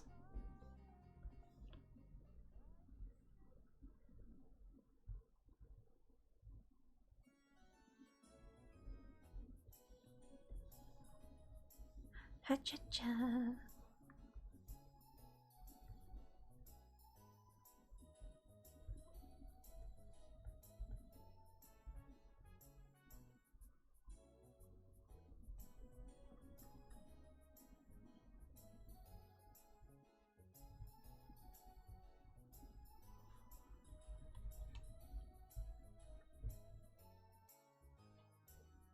It also totally occurred to me at the beginning of this lesson, I forgot to bring up document specifications. So usually if I'm doing something like this that's like digital painting or like meant for a commission,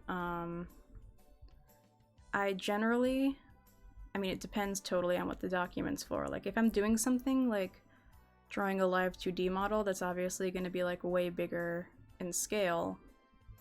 But for this, I just did like a US letter size, and then I set the like resolution, basically, the DPI to 500. Just because that'll give you like the least pixelization while still not being like totally overboard. Because if you're using all these different like smudging brushes, you don't want like 75 DPI, which is standard for photos, because instead of like interpreting already captured data, you're making new data.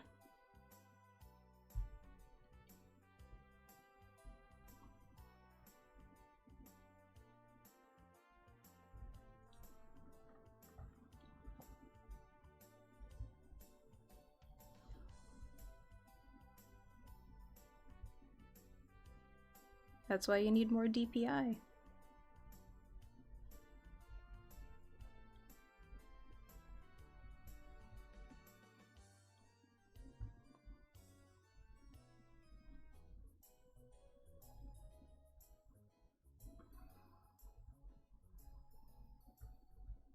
I mean, for most basic images, 300 is fine, but I figure if I can do 500 and get a better result, why not?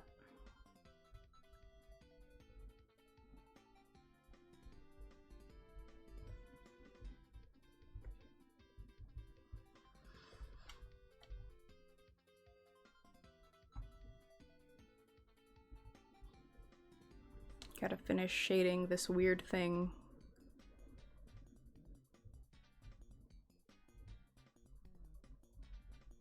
What is it? Not even I know.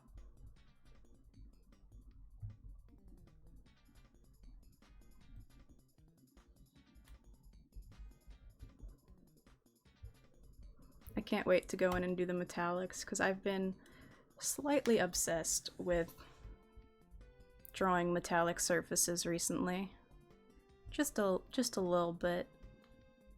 They're just so fun to shade.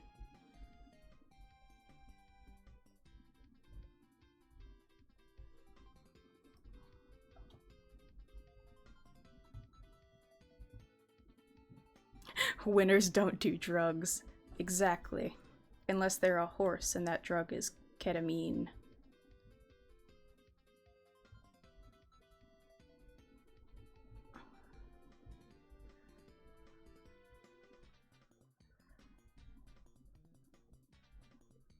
Except steroids. Winners do steroids. Mm-hmm.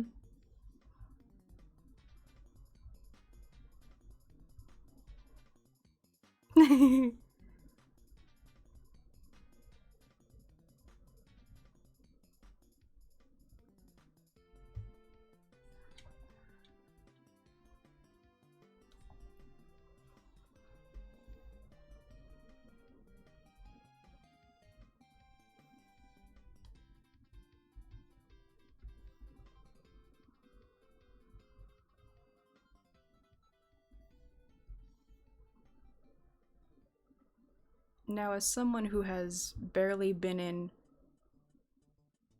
A quote from tutorial guide Gary. Yeah.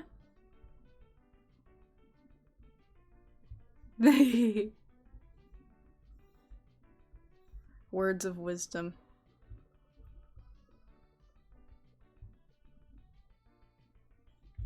I could see that in like a beautifully done like needlepoint embroidery.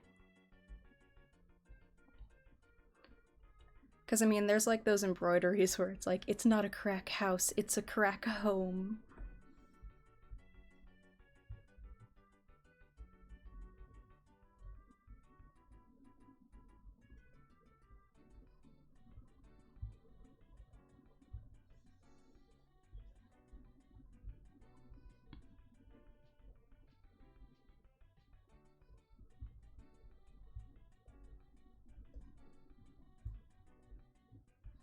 I'll have to do a stream one of these days where I just make like awful either posters or bumper stickers.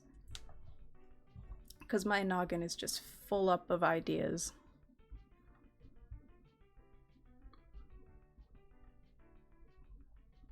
I mean, I already created a fake brand called Crab and Go that I have full branding done for, where it's a restaurant where they give you a live crab and you have to fight the crab if you want to eat it. I've got a logo and everything, as well as a t-shirt that I made and printed for my boyfriend.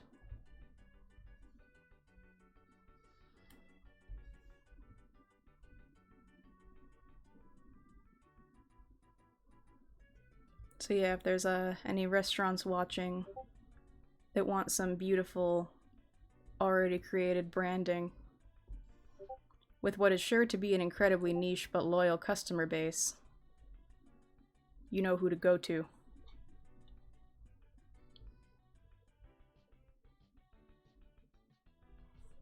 Let's make Crab and Go a reality.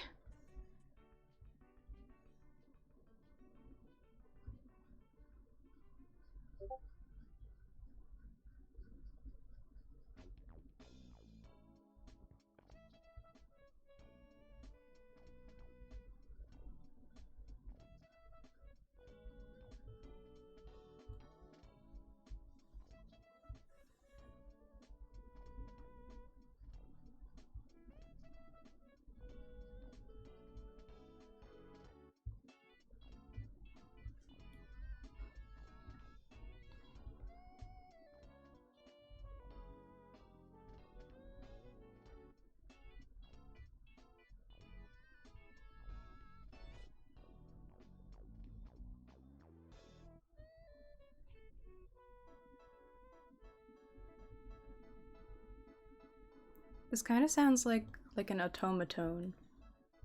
I don't know if you know what an automaton is, but it sounds like this.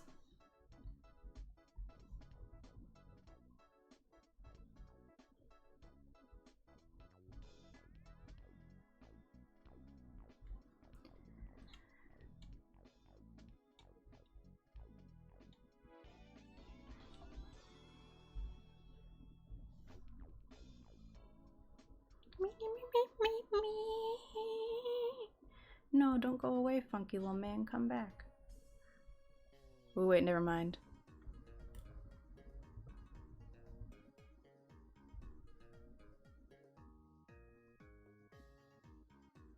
Oh, for the fashion art? Let's see.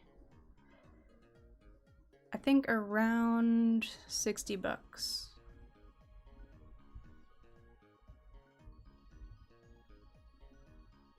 And don't worry, it's a just chatting stream. Anything is fair game.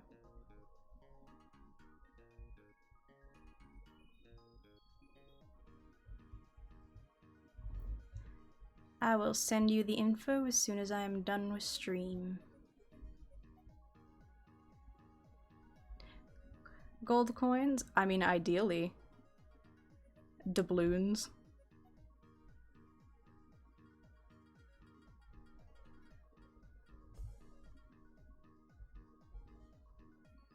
Yeah, you could just like, you know, send me your firstborn, and you know, we'll call it even.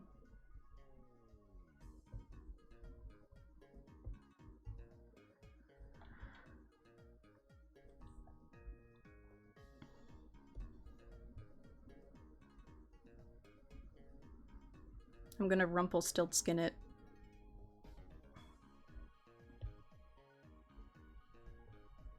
Well,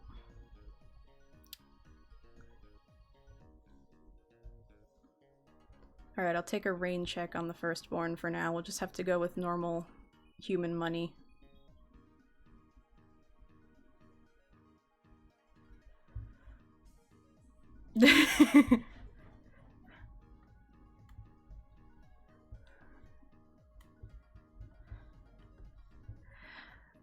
Nah, I think I'm good on blood for now. I'm already chock full of it.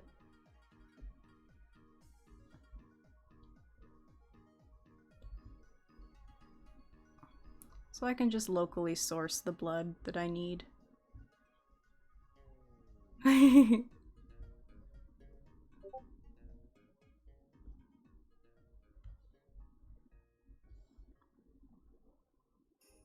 cha-cha. Nah.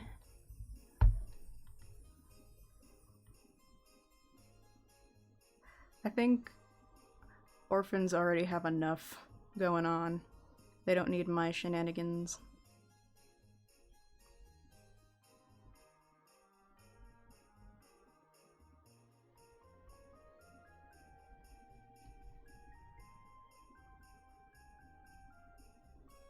Alright, I'm almost done with the shading on this, and then I get to make it shiny.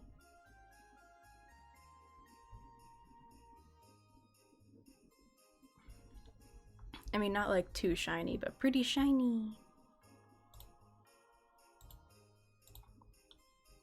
Wee.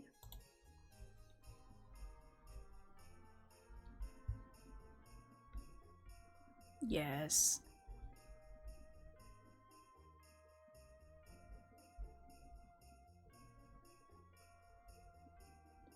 I love doing metallics so much.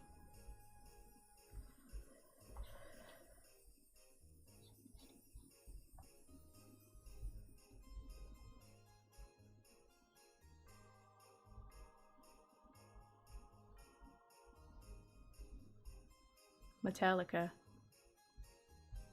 Yeah.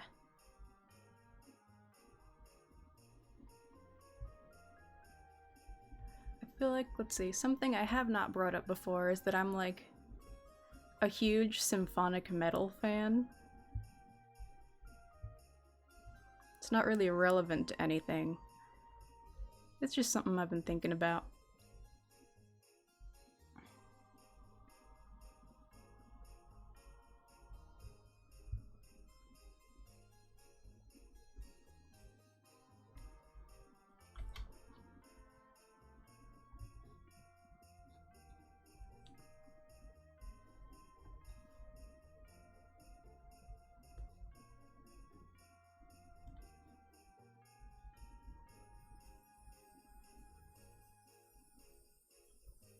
Mm-hmm.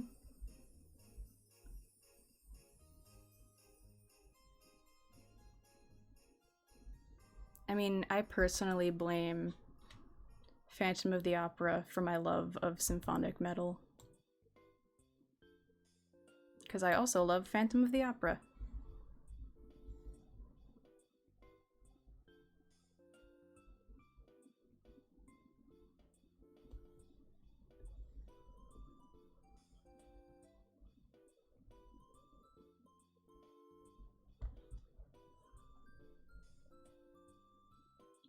Yeah, me too.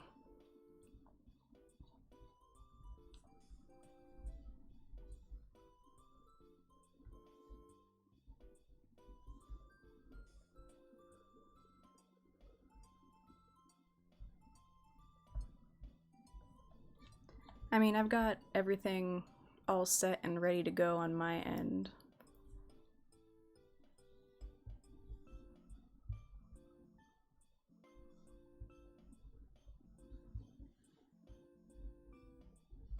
I just need to make a channel where it's like, everybody drop your stuff in here.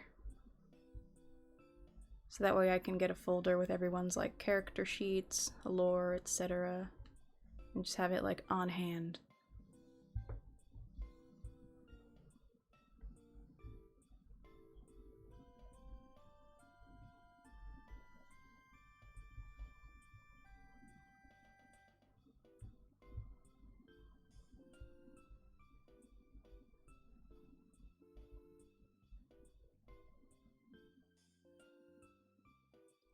Ooh. Fascinating.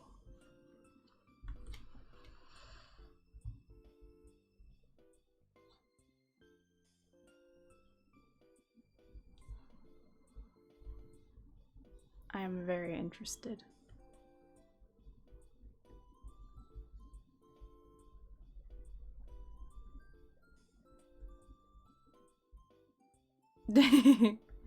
Yeah, I mean, that's the first step.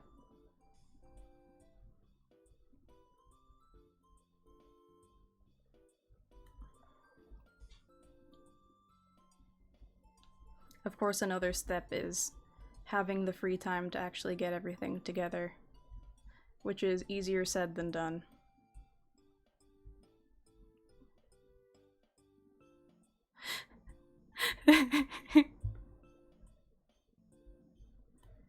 Putting it in the garbage.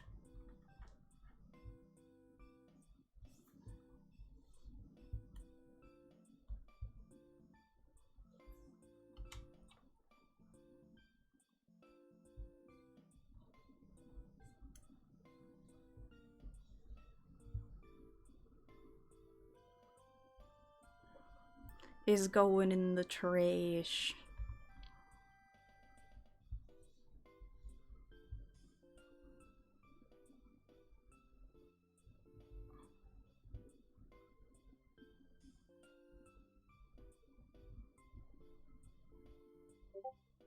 Do, do, do, do, do,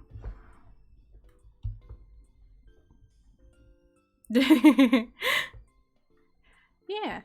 I mean, who are DMs if not little raccoons digging around in the trash for some ideas? As someone who was a forever DM for a long time, that certainly describes me.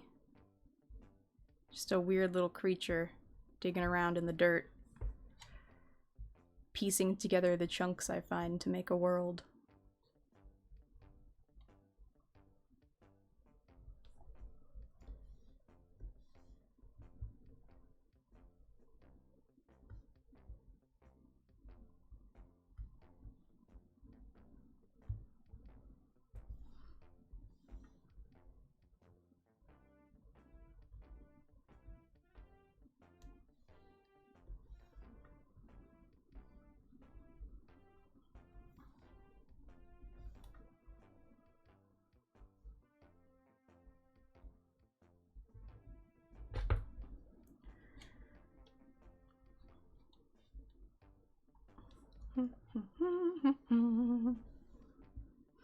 I mean, I feel like it would be accurate to describe a D&D world as like, yep, here's like a bit of a pre-made setting. Here's some Arby's takeout from last week. Here's what looks like just a ton of screws. And that's how you D&D. You just cobble together whatever you want and make the homebrew setting that makes you go, yay!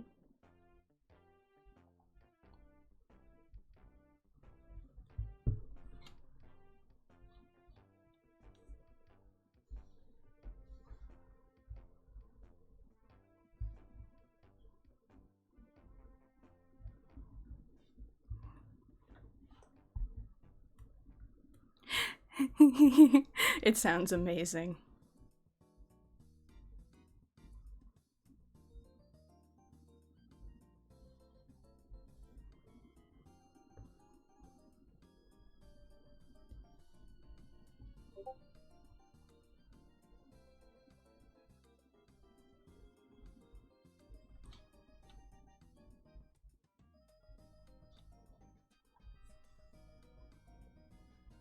Ooh. Yeah.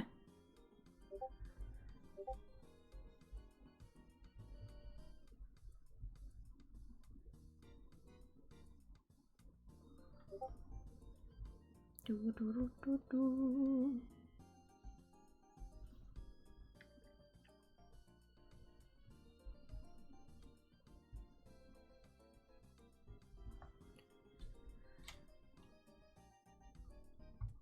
I gotta say, I'm okay with how this is turning out. I thought I wouldn't like it. But you know, it's alright.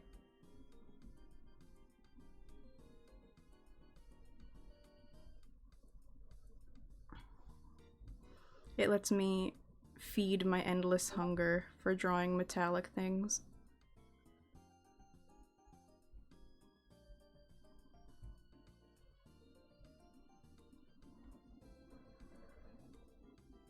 Oh, thank you.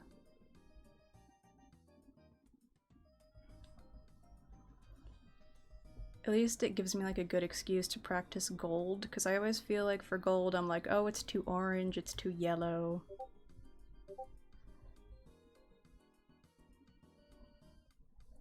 But I feel like this has hit like the sweet spot of gold.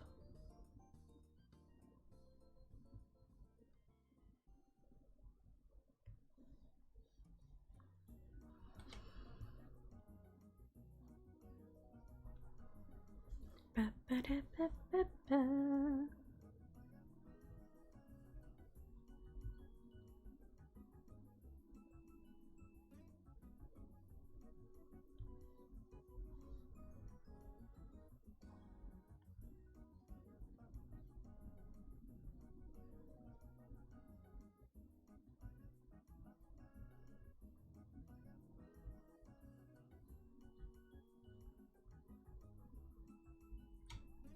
Shiny.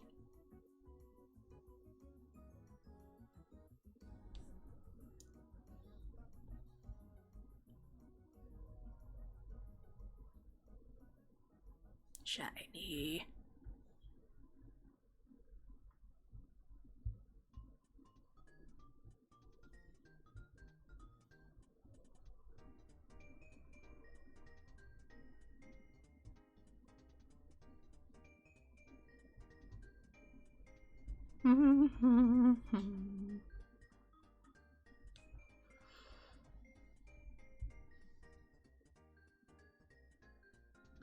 Ooh. Like a multiverse type thing.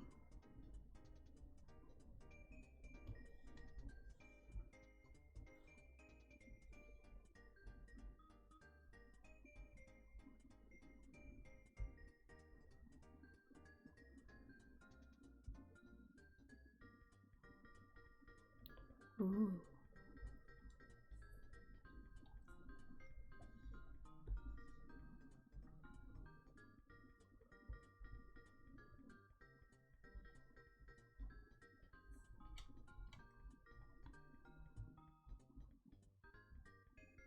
Bee Gees criteria. Now, what is that?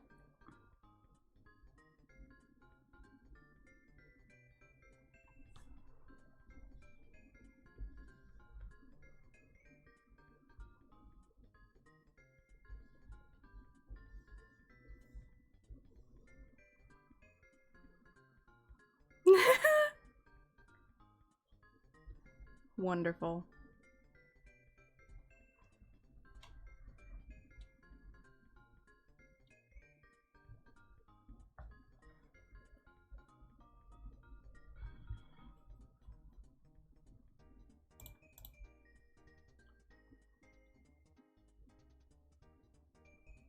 So what I'm hearing is that the Bee Gees will be the end of us all.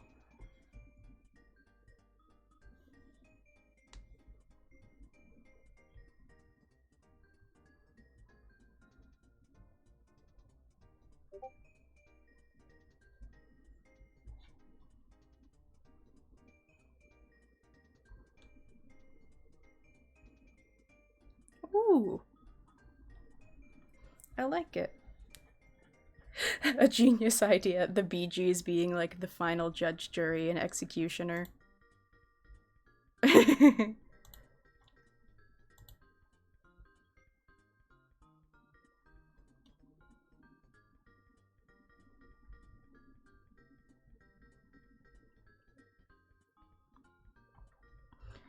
see. I also have like a ton of comedic homebrew items I could send you. For example, the chained saw, which is a circular saw attached to a chain that you have to work hard to obtain proficiency with, because if you don't, there's a chance that it could hurt you.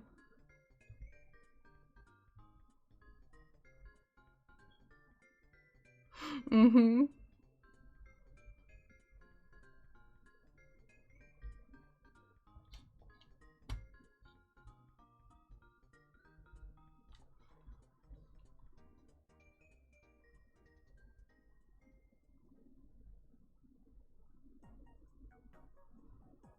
I mean, when I used to get bored in class, I'd just start drawing different homebrew items. So I've got like I think it's like Cloak of Seduction or something.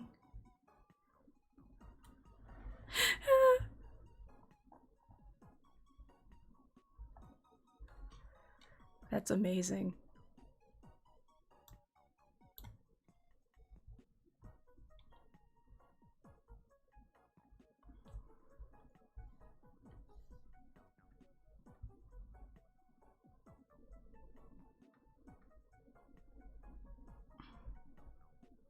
The council will decide your fate, and the council are the Bee Gees.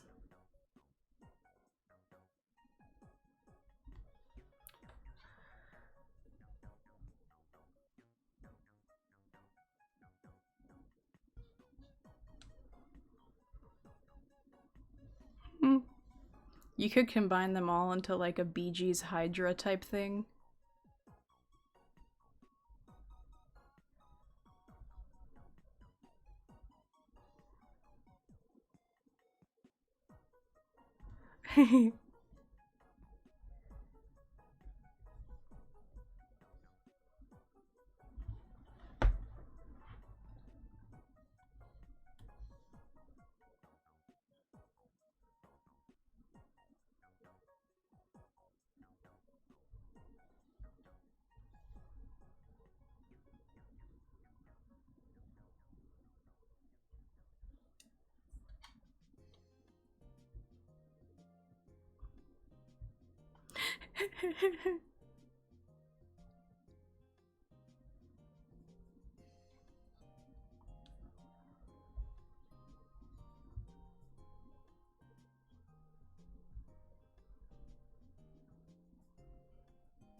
I look forward to seeing how this world turns out, Bee Gees or not.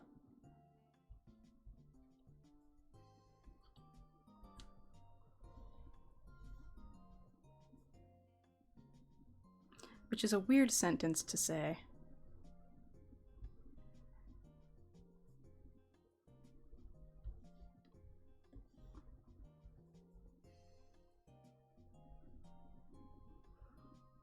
It would be fun to like have it basically be like, it turns out it was not a mere song, but instructions. We must stay alive.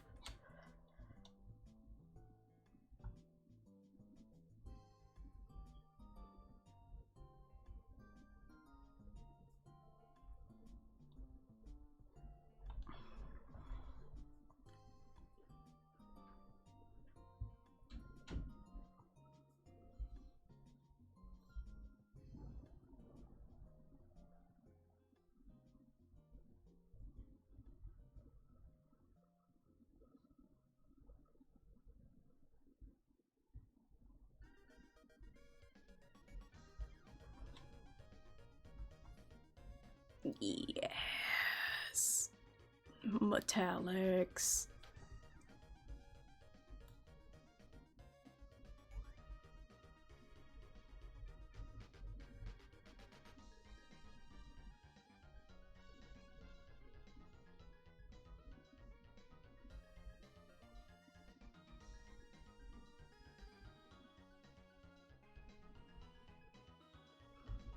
Drawing metallic things is just... it's incredibly neuron activated for me. Oh, there has got to be bardcore of staying alive. I just know it.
Let's see, I guess that's another good piece of advice I could give.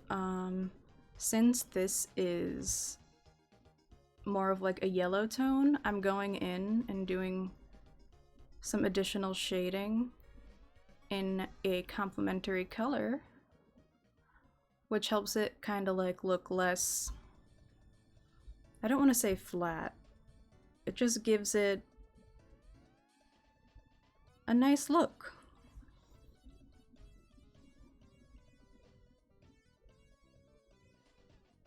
So rather than shading it in all yellows and oranges, I'm adding in this like blue-green as a complement to create shadows.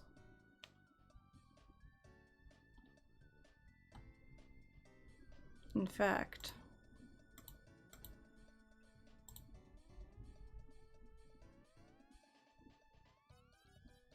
I'm gonna go ahead and make it the background.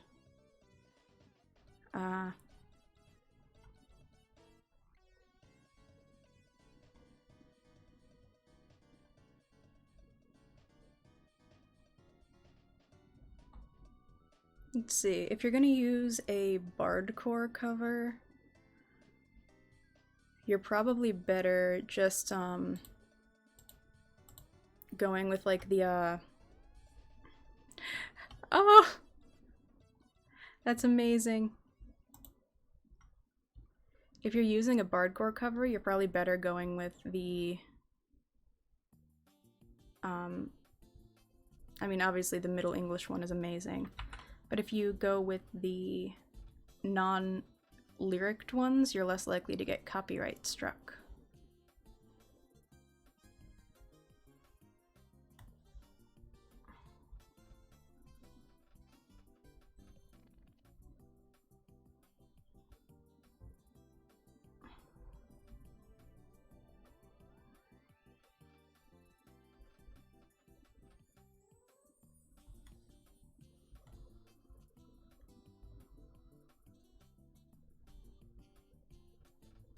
Doo-doo-doo.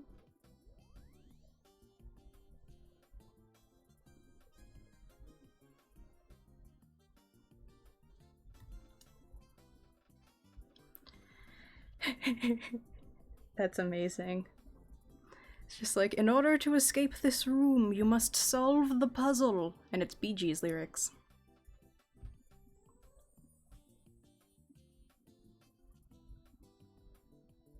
Beautiful. I love it.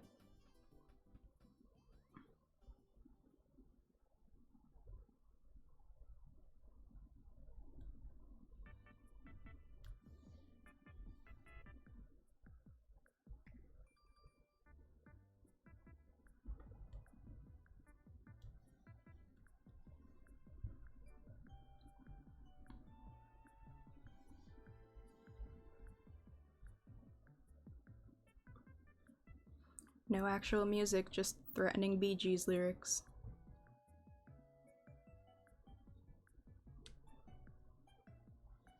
Hmm.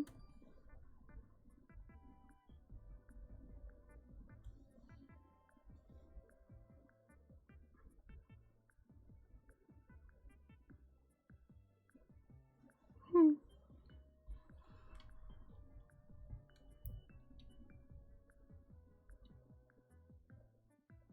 An ancient book sealed for millennia containing forbidden knowledge. But whoops, it's the Bee Gees.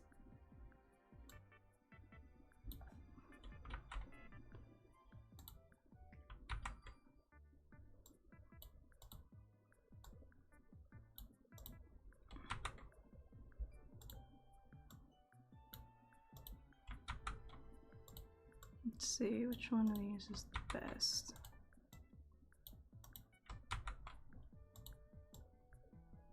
I think this one.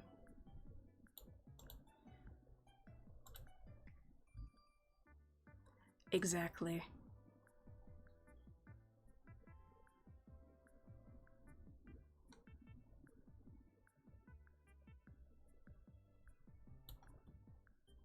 I must now bear the forbidden knowledge.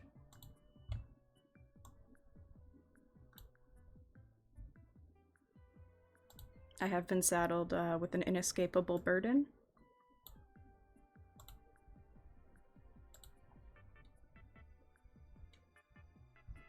Whoopsie doodle.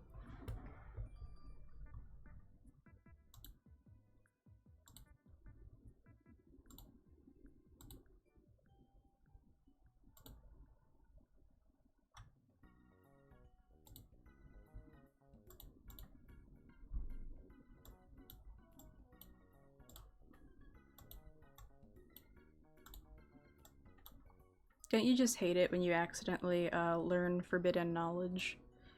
I know I do.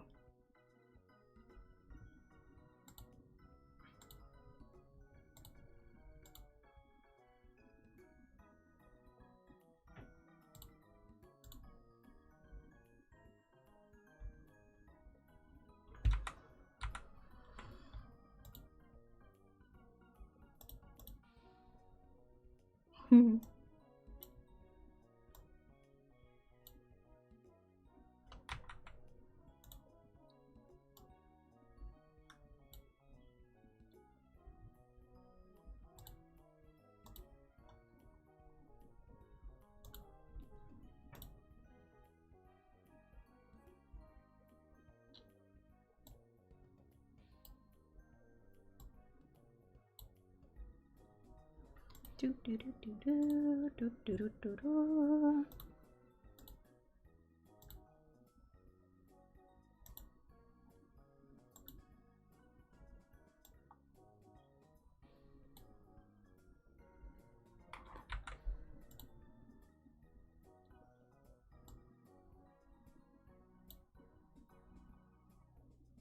Ooh, I like that.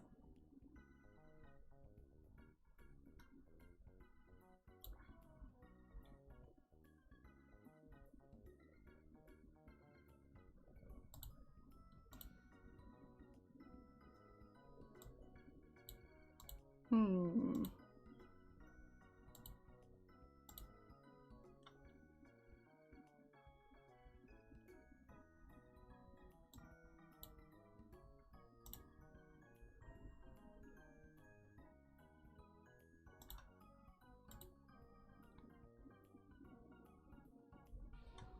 Do do.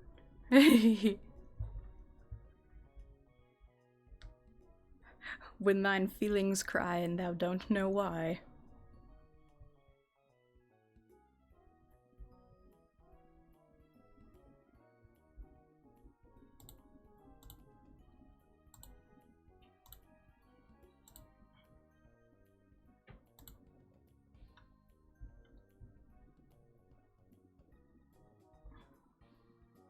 Hmm.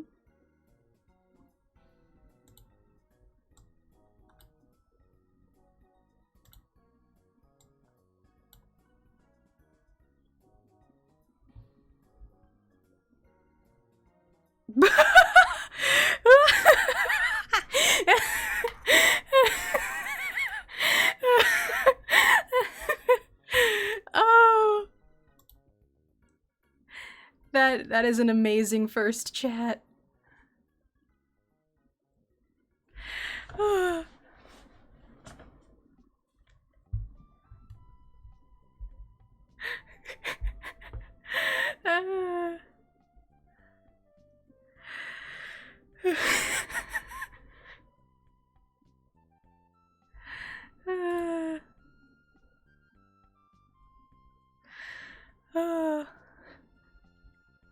Oh, I'm like lightheaded after that. Hey, thank you. Also, welcome.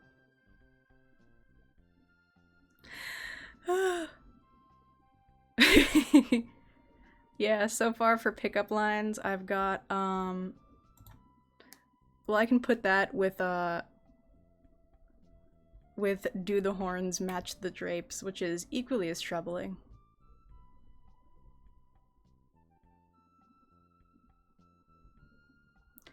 But also, I legitimately think about what just the thing that's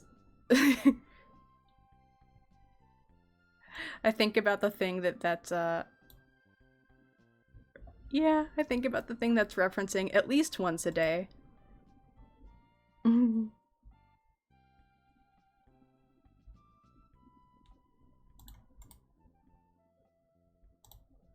Alright, shadow time. Nope. Oh. Interesting.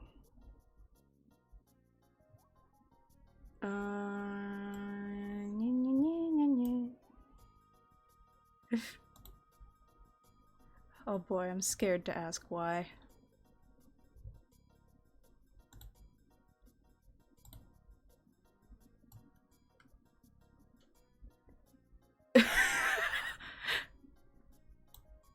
Just the horrifying mental image that brings.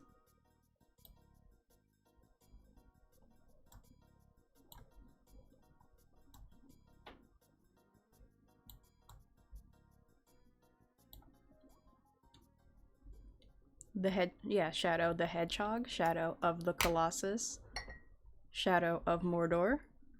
Ever since the accident.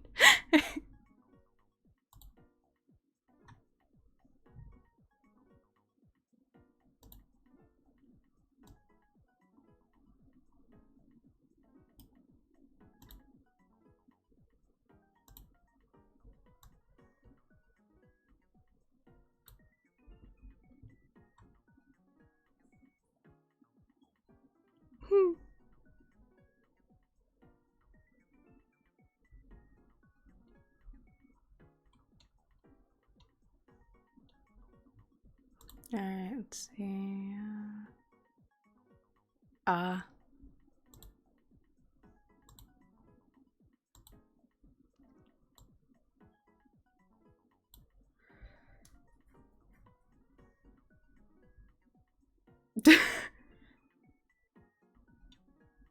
We got someone with famous family.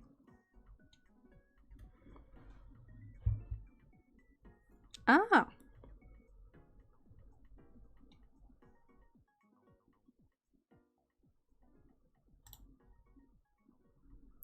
Let's see. I think... Ooh, yay, I can scale this.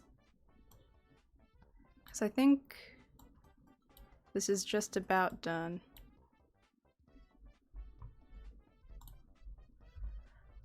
And then I will go and raid someone. Doo-doo.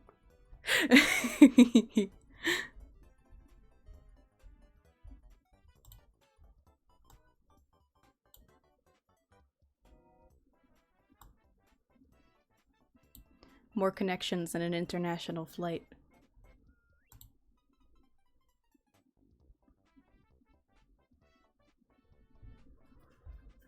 Ooh, I just remembered I have a perfect font for this.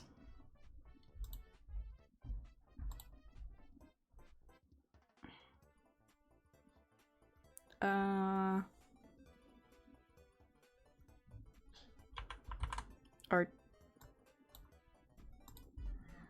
Let's see, where is the one I'm looking for? It's here somewhere.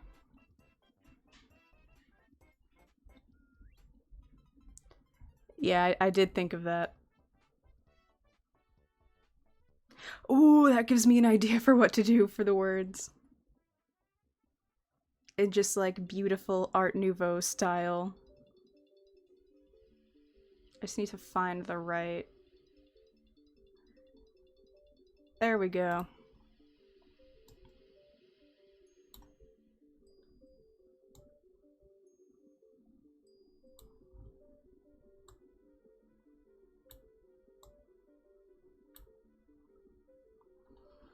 Alright, so we got that.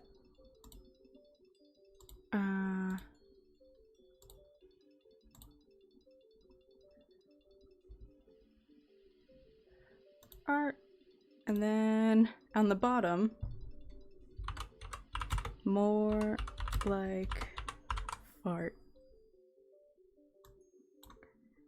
In the same text.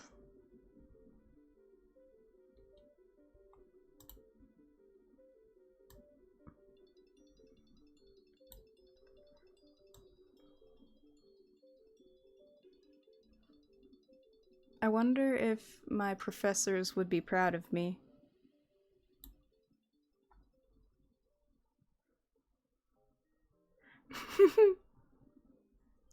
Yeah. We're still working on the whole language thing.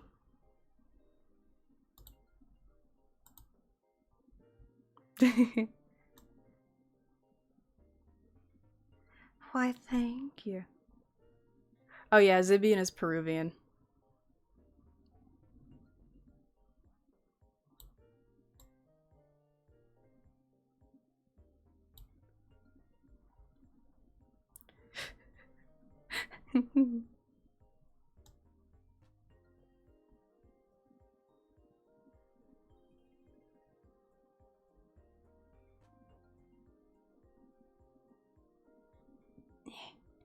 Come on. Turn the right way. Let's see. I think this is gonna have to... Please. Just turn to be 90 degrees. There we go.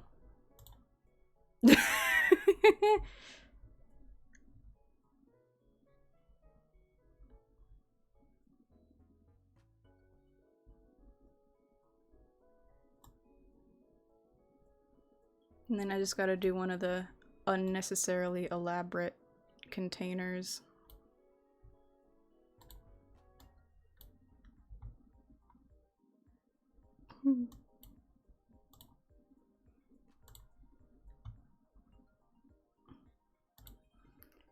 Alright, let's see. I want to change the color of this.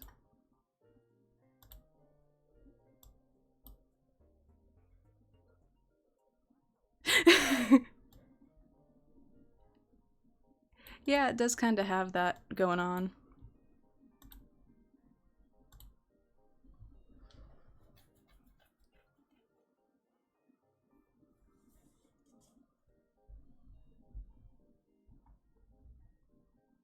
And then I'm gonna... I need to shift everything else. Other than more like fart.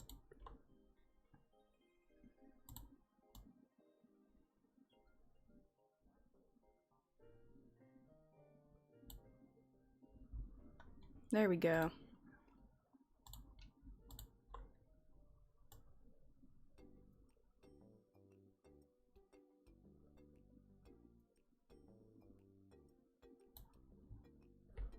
I'm sure my professors would be proud of me if they saw what I was doing.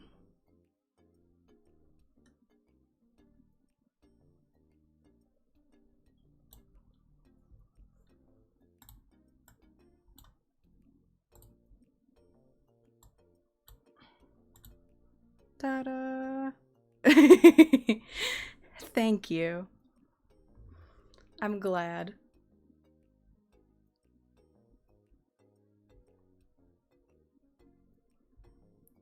If I had a time machine, I would want to go back in time and just like sneak this into just like a collection of Art Nouveau drawings so that professors hundreds of years in the future would have to explain it. Just like, and here we see, ooh, I thought of something else I could do.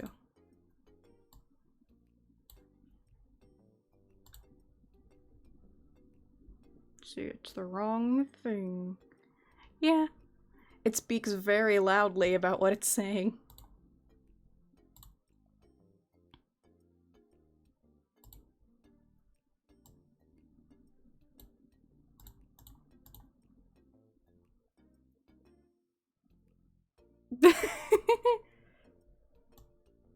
That's amazing.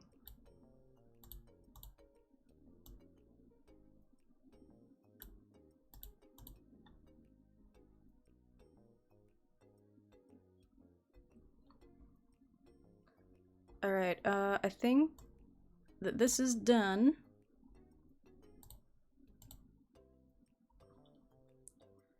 So, I'm going to find somebody to raid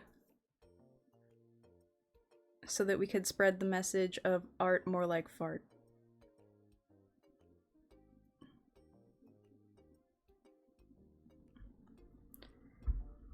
Alright, I think I'm going to send you over to Raiko. /raid. Raiko Taiga.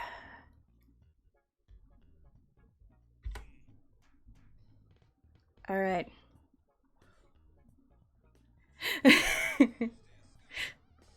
Whoever is heading over, give Raiko my best. And have a good night.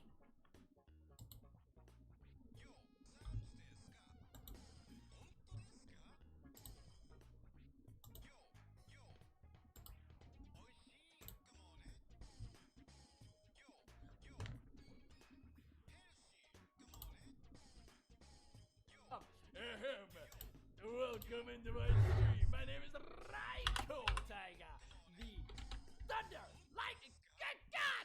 Ow! I'm the best! That's who I am. And we are currently doing some market research on ePal, because ePal is apparently where e-boys go to carry on Valorant. We're trying to see if I can be one of them. Welcome in, welcome in, welcome in! I am overwhelmed. Don't be overwhelmed. There's nothing to be whelmed about. I'm just a normal guy. Wouldn't you say I'm a normal guy? Wait, what? Can you sort by like popularity? I want to see what's like what's considered like popular like review wise.